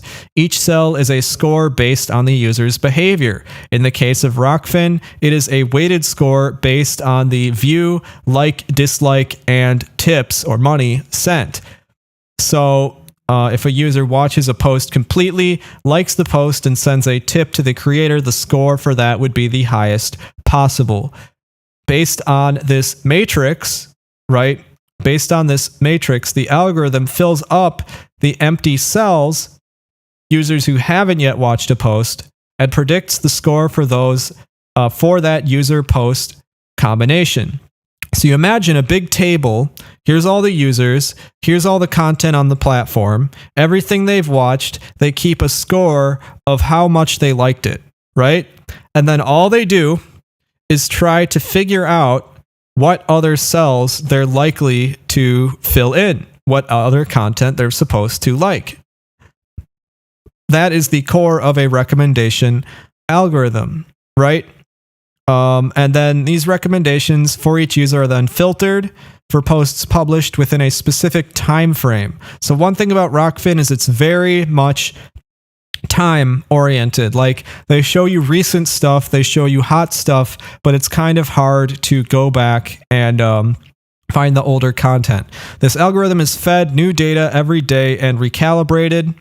The top most recommended thing uses the algorithm, right? So I do think it's interesting that they want to have transparency about their algorithm. I do think it's interesting to know how these platforms are thinking about their algorithms, right? And I actually think they should go into much more detail than this if they want to claim to have transparency, because this is more just describing how recommendation algorithms work in general. So I would like to see more about that, right? And for some of you that are like somewhat tech-minded but not super tech-minded, you're thinking, wait, if you have 100 million users and 10 million pieces of content, isn't that matrix so big, right? That's going to be such a big matrix. How the heck do you do anything with that, right? How do you do anything with that? Well, most of the cells in the matrix are empty. So you can store the data in a different way to reflect that sparseness of this matrix, right? So it's not actually that crazy, but it is kind of crazy to think about the absolute scale of these algorithms and how to get them right. Another piece of their transparency is their white paper on their cryptocurrency, RAE, or not their cryptocurrency, but their receive access ecosystem, trying to have rewarding network effects for content creators. I'm just going to read. Okay, it's this. I have to use the built-in Zoom, I think. Here we go. So I'm just going to read the intro to this paper because I think that this also is a very interesting approach. It shows that Rockfin is approaching things very objectively, right? And it's educating content creators and the viewers of this stream now, educating them on what platforms do, what they are, and what problems they have. So the problem that the RAE is trying to solve is that there is a growing gap between the value content creators provide to the networks owned by digital platforms compared to the compensation those content creators receive. This dynamic negatively impacts both content creators and the platform's customers in obvious and not so obvious ways. Content creators are hindered by inadequate financial compensation. Customers are implicitly hindered because they miss out on content that creators never produce, because the lack of adequate financial compensation stifles their ability to create. To understand why this value gap exists, it is imperative to understand how networks consolidate and accrue value. Current digital networks require the enlistment of a TTP or trusted third party, e.g., digital platforms like YouTube, to achieve market consolidation and spur network effects. The digital platform must output a high number of resources in the early life of the network. The dynamic nature of digital networks leads to an inability for the digital platform to accurately predict the content creator's lifetime value to the network from present-day data. Furthermore, even when the value of the content creator is known to the digital platform, the platform may obfuscate it in order to obtain or maintain a more favorable deal with the content creator. The asymmetry of the flow of information between content creator and the digital platform may beget lengthy negotiations. More importantly, the asymmetry impedes the ability of content creators to coordinate or unionize against the digital platform. This is really interesting stuff, guys. These platforms absolutely are extracting value from creators much more, far and above what the creators even know. They absolutely are, and they absolutely do limit the ability to unionize. Actually, IG Metall, the German steelworkers union, tried to make a YouTube union, right? And this guy, Jorg Sprav, I believe, he tried to create a YouTubers union. Now, the purpose of this union was to have the people strike for transparency above everything. Transparency was one of their main demands from YouTube, and they still haven't gotten it. They still haven't gotten it. They haven't made a union. They haven't unionized. But that would be a very interesting thing to see. So content creators are isolated, pitted against each other as competitors, even though coordinated collaboration increases in value as the network grows. Worse yet, the rules of the system can change at any time as companies implement their rules at their sole discretion. Now look, I may not agree with most of what Thought Slime is talking about, but one of the things that they do properly is to promote other creators on the regular. And that's a really good thing, right? That's a really good thing. But YouTube tries to discourage this, right? Where it says they want to protect themselves from what franchisees sometimes do to the franchisor, namely take the place over, right? A big YouTube union could have a commanding power. They do not want that. They do not want that. And actually, on a side note, there is a cooperative farm near me that used to be just a farm with a big, strong union, but it went bankrupt, and then the union members got together, bought the farm, and made it a cooperative. Just saying. I don't think this will happen with YouTube, but this is a thing that happens. Now, Dominant digital platforms have all the bargaining power, leaving content creators with little to no leverage. In this paper, we will show the described inefficiencies of the current digital platform model are fundamental flaws, and that a new model is necessary to prevent the continued commoditization without the sufficient compensation of creators and, more broadly, intellectual property owners. Background. Aggregation theory.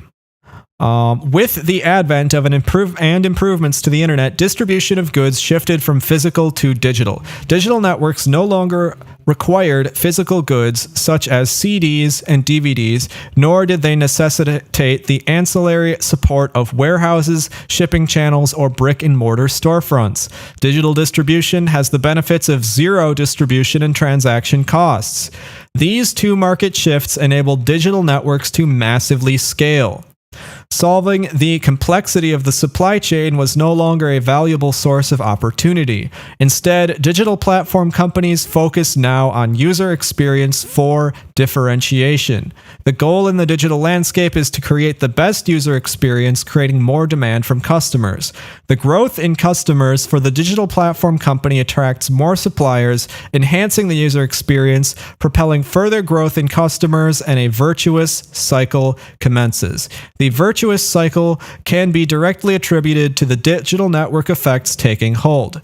Network effects, the phenomenon whereby a product or service gains additional value as more people use it, appear in multiple facets.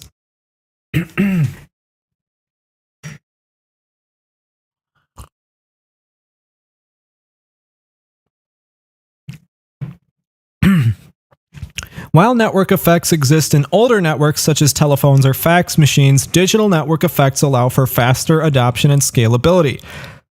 The most recognizable types of digital network effects today are social network effects like Facebook and Twitter, and marketplace network effects like Spotify and YouTube. These digital networks have the additional dynamic of being controlled by one centralized digital platform company, and the stronger the network effects that take hold, the more value the businesses that harness them accrue. In this new paradigm, digital platform companies which enter this virtuous cycle are able to aggregate content at the fastest rate. By aggregating the greatest amount of content with the best user experience, the platform gains the most customers. The platform now has the most resources to offer creators the best rate, driving market consolidation. And with no physical limitations on the content, the digital platform company can expand globally. The digital platform dominant in user experience ends up in a winner-take-all scenario. Once market consolidation occurs, the dominant digital platform exerts leverage on content creators. This leverage exists because it becomes too costly for the content creators to exist outside of the dominant digital platform. For two reasons. First, content creators will make more money with the dominant platform. For example, if the content creator is paid per view, the biggest customer base offers more views to monetize. If the platform negotiates for the rights of content regardless of views, the dominant platform can always pay the highest price because the content is actually worth more to it than the second biggest platform, because of network effects. Secondly, the digital platform owns the customer relationship, and the content creators rely on the digital platform to stay connected to their fans and for new fans to discover their content. Over time, the digital platform commoditizes the creator's content through the offering of discovery similar to customers. The customer's relationship shifts from an affinity for the content creator towards an affinity for the platform. You're not watching me, you're watching YouTube. This shift leads to the platform owning the customer relationship, allowing the platform to exert maximum leverage on each content creator.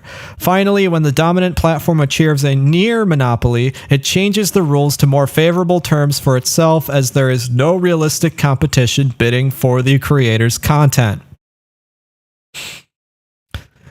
Okay. So, the creator's dilemma, and this creator's dilemma is exactly what exactly what Rockfin is hoping to topple. When a digital platform creates a digital network, the value of this network synergistically increases with the addition of each content creator. Conversely, each content creator's leverage with the digital platform decreases with additional content creators joining the network. This inverse relationship results in the value of the network to increase exponentially. However, the value distributed to the creators responsible for this growth is minimal or even non-existent. Platform grows, becomes more profitable, more users, more creators, the value multiplies exponentially, but you don't get any more for it. It should be noted that when the creator's leverage is highest, i.e. the first content creator on the network, the digital platform has no value to exchange because the market is yet to be consolidated. When the market is consolidated and the value of the network is at its height, the content creator has minimal leverage. The main reason the value of the digital network grows at such a fast pace is the emergence of digital network effects. According to aggregation theory, the strength of these digital network effects increases when digital platforms enhance customer experience by offering content discovery. Algorithm is key. For example, if a customer is watching a certain type of genre of the content creator, the discovery algorithm is more likely to recommend content creators who offer similar or ancillary content. While network effects can take hold in a digital platform that does not offer discoverability, digital platforms that offer better discoverability to customers accelerate the digital network effects. Where says a similar dynamic happened in the early days of Netflix until the content creators moved off to other platforms. Now look at Netflix, and that's exactly it, right? So you can break this effect, right? Rockfin is trying to break this effect and get it down to a theory, and that's why I think this is really interesting. Although network effects are the rallying cry of investors and executives, they work against the content creators. As more customers join, the digital platform's competition is eventually eliminated, leading to the winner-take-all or most result of aggregation theory. Once the digital platform becomes dominant, it is near impossible for any content creator to meaningfully exist outside of the network. Furthermore, digital platforms' content discovery features benefit the consumer. However, this in turn fortifies its leverage over the content creator. Discovery in and for itself should not be blamed for creating an unbalanced system of compensation for creators. The problem emerges when discovery is offered without proper compensation for the creator's contributions. And guys, reading this right now on stream, I just had a brilliant idea fire off. And I suppose this idea is the idea behind Stumble Upon, right? But you could aggregate content in a way similar to RSS and still have discoverability. You could unify multiple platforms and create broad network effects that create the maximum possible advantage. It is possible, though likely the constituent platforms will place limits on the aggregation potential of such a system. I think that is a very interesting idea. Anyway, moving on. When content creators are in a market that has been consolidated by a digital platform that utilizes digital network effects and discovery, they are trapped in the, quote, creator's dilemma. These content creators are continuously crucial for the success or even mere existence of the network. However, as the success of the platform takes hold, the digital platform has the means and interest to prevent content creators from tapping into their fair share of the contribution. Now, this is where they start going into proofs. They start going into game theory. This is stuff that I'm going to have to look into for myself, right? But this is their new model here. This is their solution, right? So the solution must remove control of the network from the digital platforms, offer no single point of control or failure, publish verifiable network rules that are predetermined and difficult to change, as a network be able to receive, process, and send value to contributing network participants, allow competing platforms to contribute and benefit from the network, which is interesting, right? Opposite of Rumble. Rumble wants exclusivity, and when you give them exclusivity, they give you a higher status on their platform. You get more views for your exclusivity, you get better agreements, right? Rockfin is saying, well, no, actually, we need to allow competing digital platforms to contribute and benefit from the network, right? So this is really, really interesting stuff, and I would like to go deeper into it, but I just thought I would read this stuff because I have been talking so much about what platforms are, and Rockfin has given us the opportunity to dig into some of their problems, some of their nature, right? So while Rumble seems to be trying to nail the angle of getting people onto the platform, getting a few big creators to bring people who love these creators onto their platform, which I think is a great idea, Rockfin is instead trying to get the market to rule in their favor by utilizing network effects to content creators. And part of this plan is to manifest network effects by doling out the cryptocurrency, which is tied to Rockfin, right? I'm not sure where this document gets to that, right? But that is something that the SEC may have a problem with, right? So we are going to move on now from Rockfin to Odyssey, right? Odyssey. Now, where do we begin with Odyssey? This is huge, okay, guys? This is huge. This is something I was talking about earlier in this discussion. What is going on between the SEC and cryptocurrency right now? Well, let's get into it. So, this is just a random sort of tabloid, but it's talking about the CEO of Odyssey, Jeremy Kauffman, and his battle with the SEC, right? His battle with the SEC. And so this article, right, is not the best article, but I just wanted to show that this is real, this is going on, right? Jeremy Kauffman is fighting the SEC, okay? And actually, Rockfin has published an interview with him, right? Which I would watch if I had the time. This interview with Odyssey CEO Jeremy Kauffman, right? Now, what they're saying is that this is a tremendous threat to the entire cryptocurrency industry. Why? Let me explain why. So, the SEC is alleging that all distributions of LBRY credits by LBRY Inc. are unregistered securities offerings, right? So this is something that is interesting, right? So cryptocurrency is more or less being classified then as a security, which does kind of make sense, sort of, right? But it fluctuates, right? Securities are technically supposed to pay off, right?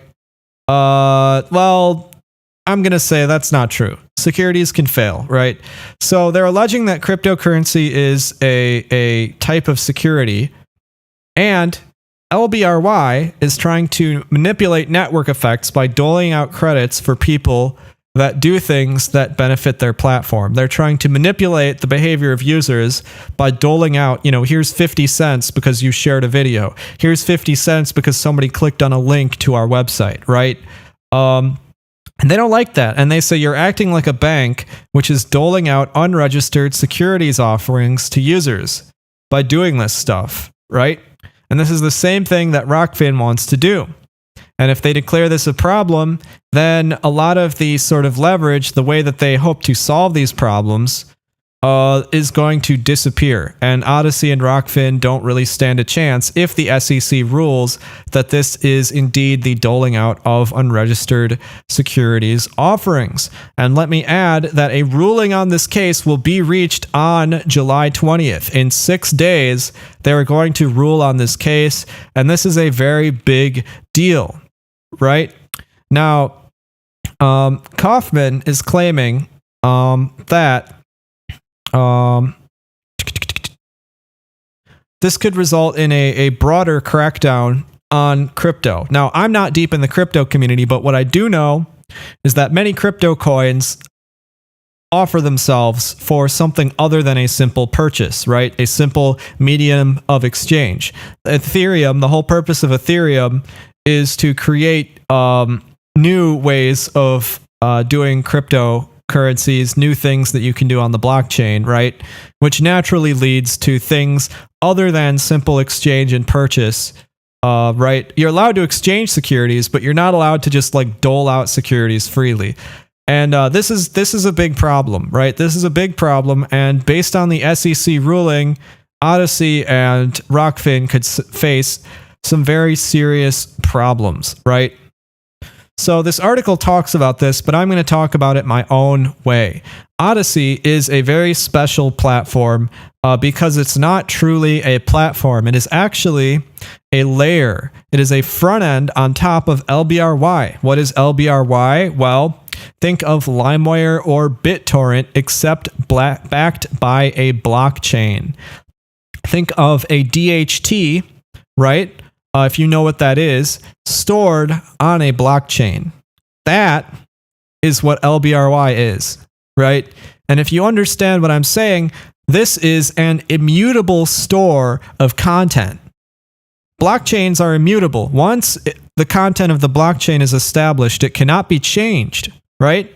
So once you upload content onto LBRY, as long as somebody in the LBRY network is holding on to this content, you can go get it. You can go get it forever. Forever. Now, LBRY, right, has some exceptions to this, right? You can get LBRY as an app on your phone or PC and try it for yourself. You can become one of these content hosts. Now, Odyssey is a layer on top of this sort of LBRY beast that's been released into the wild. You got to understand this LBRY system, it's like LimeWire or BitTorrent. It is a wild beast, right? It is a wild animal because anybody who spends a little bit of their currency, LBC, can go and put something on the blockchain, and you can put whatever you want there and it stays there forever. Forever. So this is an absolute wild beast, right? And Odyssey is a layer on top of this. It has a cloud-based content cache to reduce loading times. So you don't have like BitTorrent type loading speeds, or, you know, some people would do torrent streaming, right? You don't get that, right? But Odyssey is just a layer. Odyssey is LBRY pretending to be YouTube or Rumble or Rockfin when it is actually not, right? It is actually not. And now, in terms of censorship, the LBRY team reserves the right to blacklist content which they deem unwarranted, which will hide the content from the LBRY and Odyssey clients, right? But once the content is on the blockchain, it's on the blockchain. And since LBRY is open source software, if they ever censored content, well, you could simply patch the client, get around it, right? So if somebody uploads a movie which gets shut down via the DMCA, right? It's removed from LBRY and Odyssey, right? Well, someone with a patched client can still go in and watch the movie. So this is a wild beast, right? This is a wild beast, and it was designed this way, okay? The more you learn about this guy, Jeremy Kauffman, the more you learn that he is kind of a copy me type guy who believes that content deserves to be shared, you know, and doesn't believe so much in intellectual property. Now, and that's a common position among libertarians. Not all libertarians believe in abolition of intellectual property, right? But it seems my interpretation is that Kauffman does, and he's trying to put it into practice, right? So now, as for the workings of monetization, right? This is a key thing. This is using the LBC cryptocurrency, right? LBC stands for LBRY credits.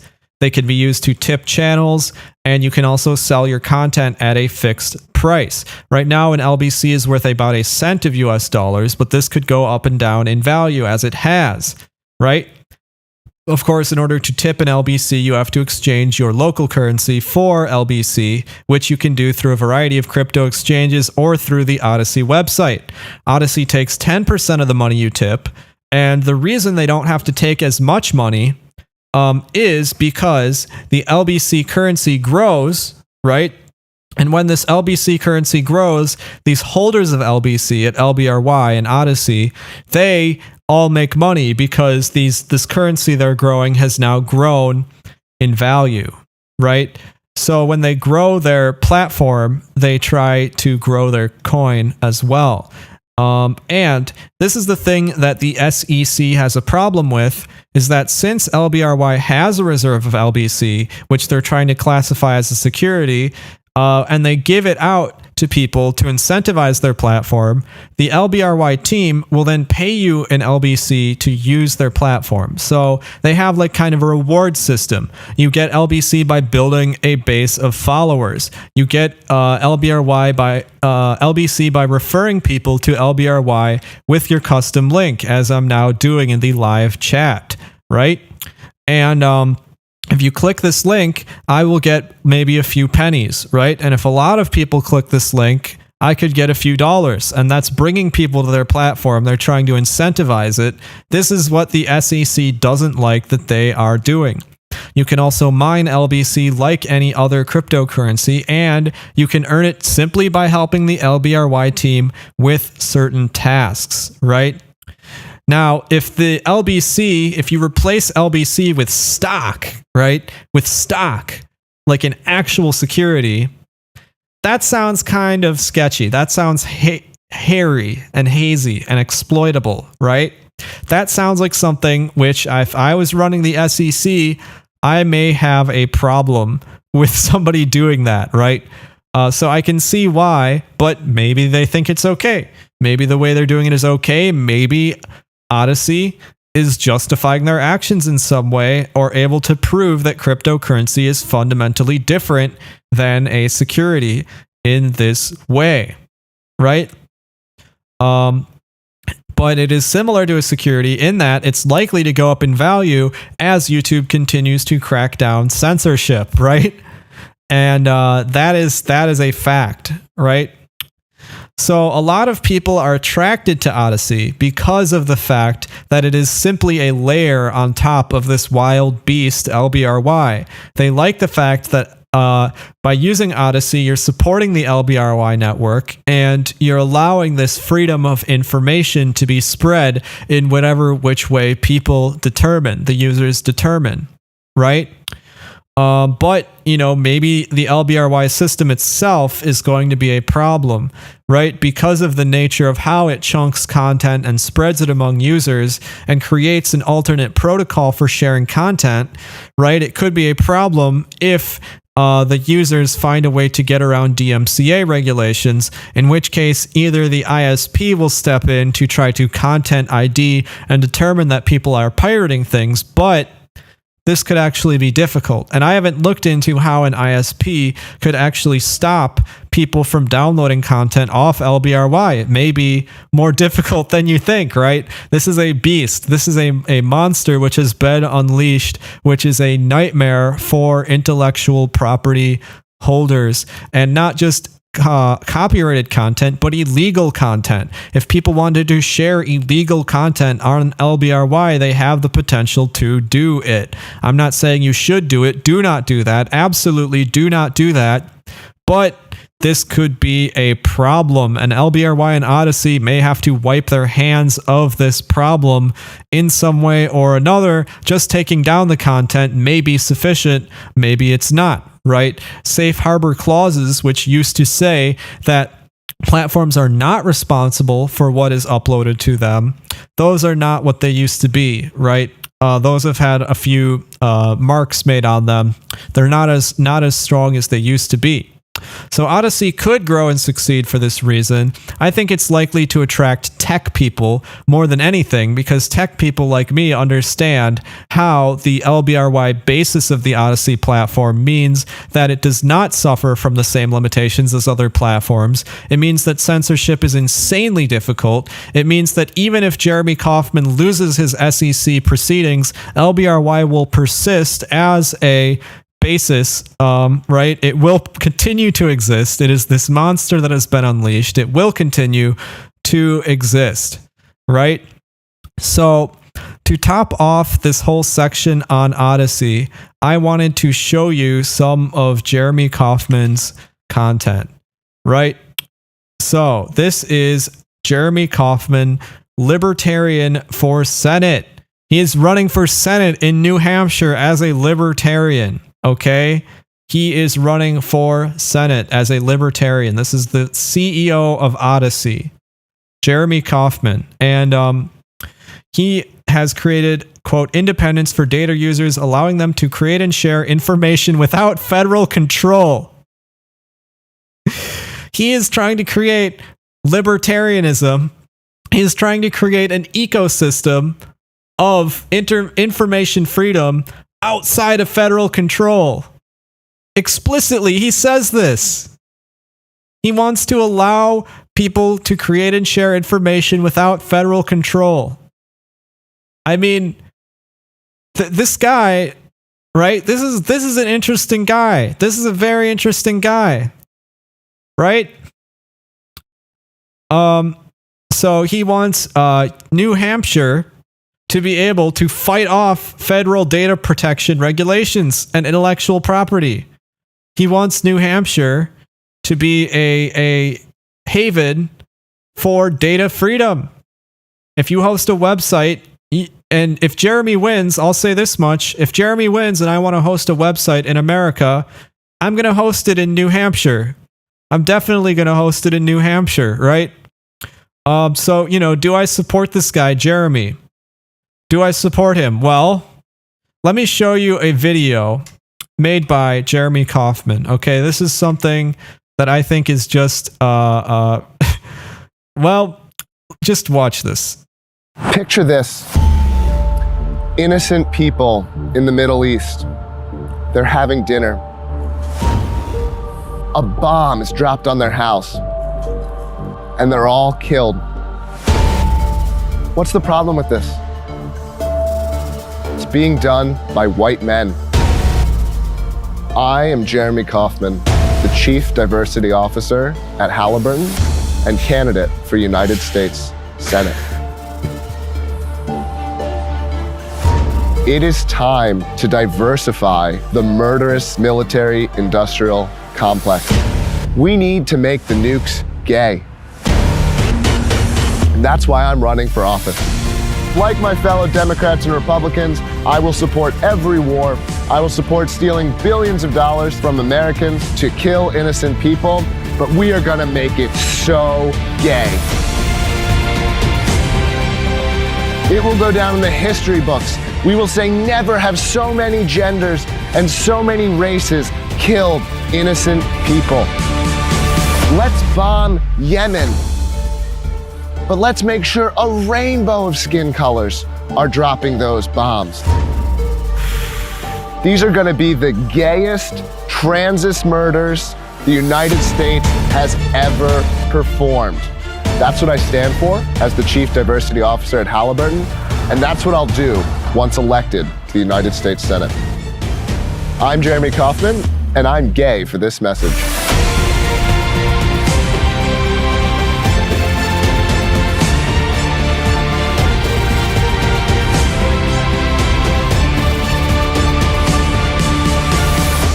I'm serious.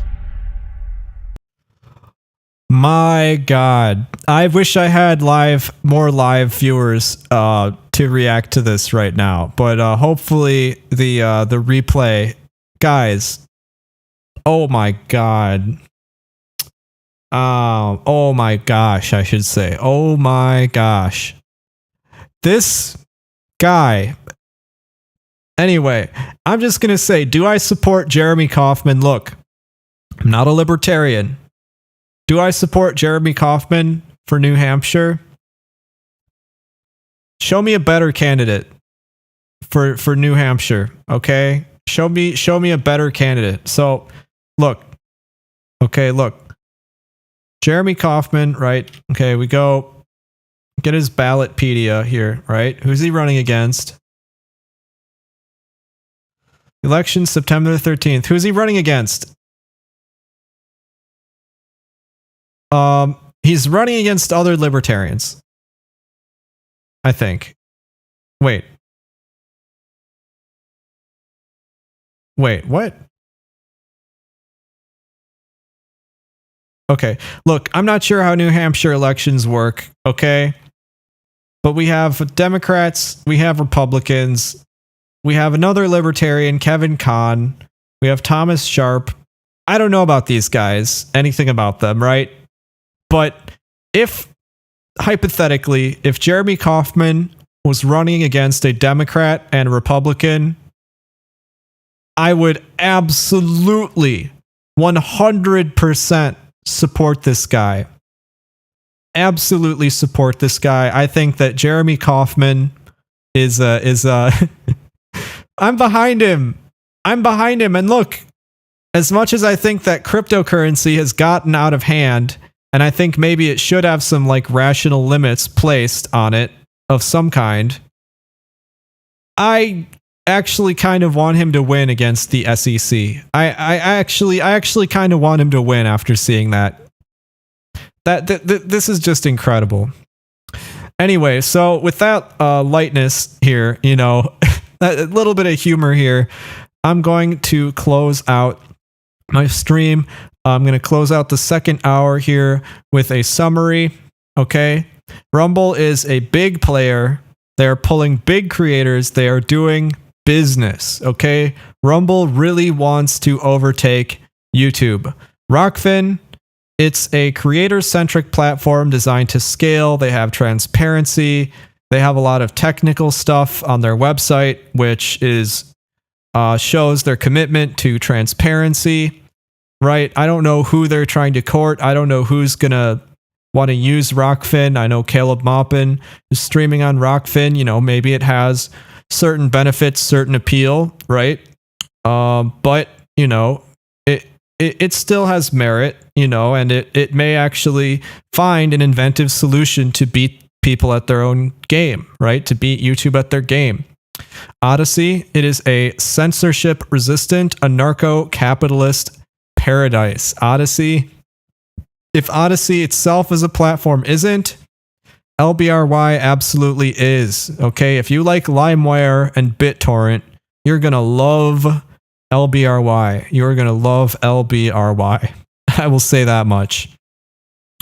And Odyssey is pretty neat too, I guess. Odyssey is also pretty neat. So, since that second hour actually took an hour and a half or so, I'm going to close out the stream. I have some content saved for next time about the Unicode standards, which I want to talk about as well. Right?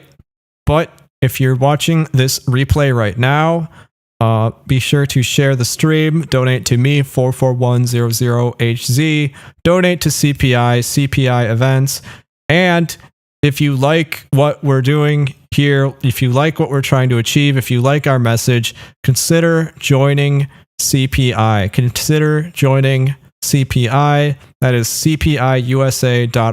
You can go sign up for CPI, which really just means that you give us some money every month so that we can do things better, right? And it's going to be sort of good to see some more fresh faces, right? So thanks everybody for watching. And with that, I'm going to close out the stream. So thank you so much. I really hope that you liked that content. I worked really, really hard on that content. With that, we are going to end it.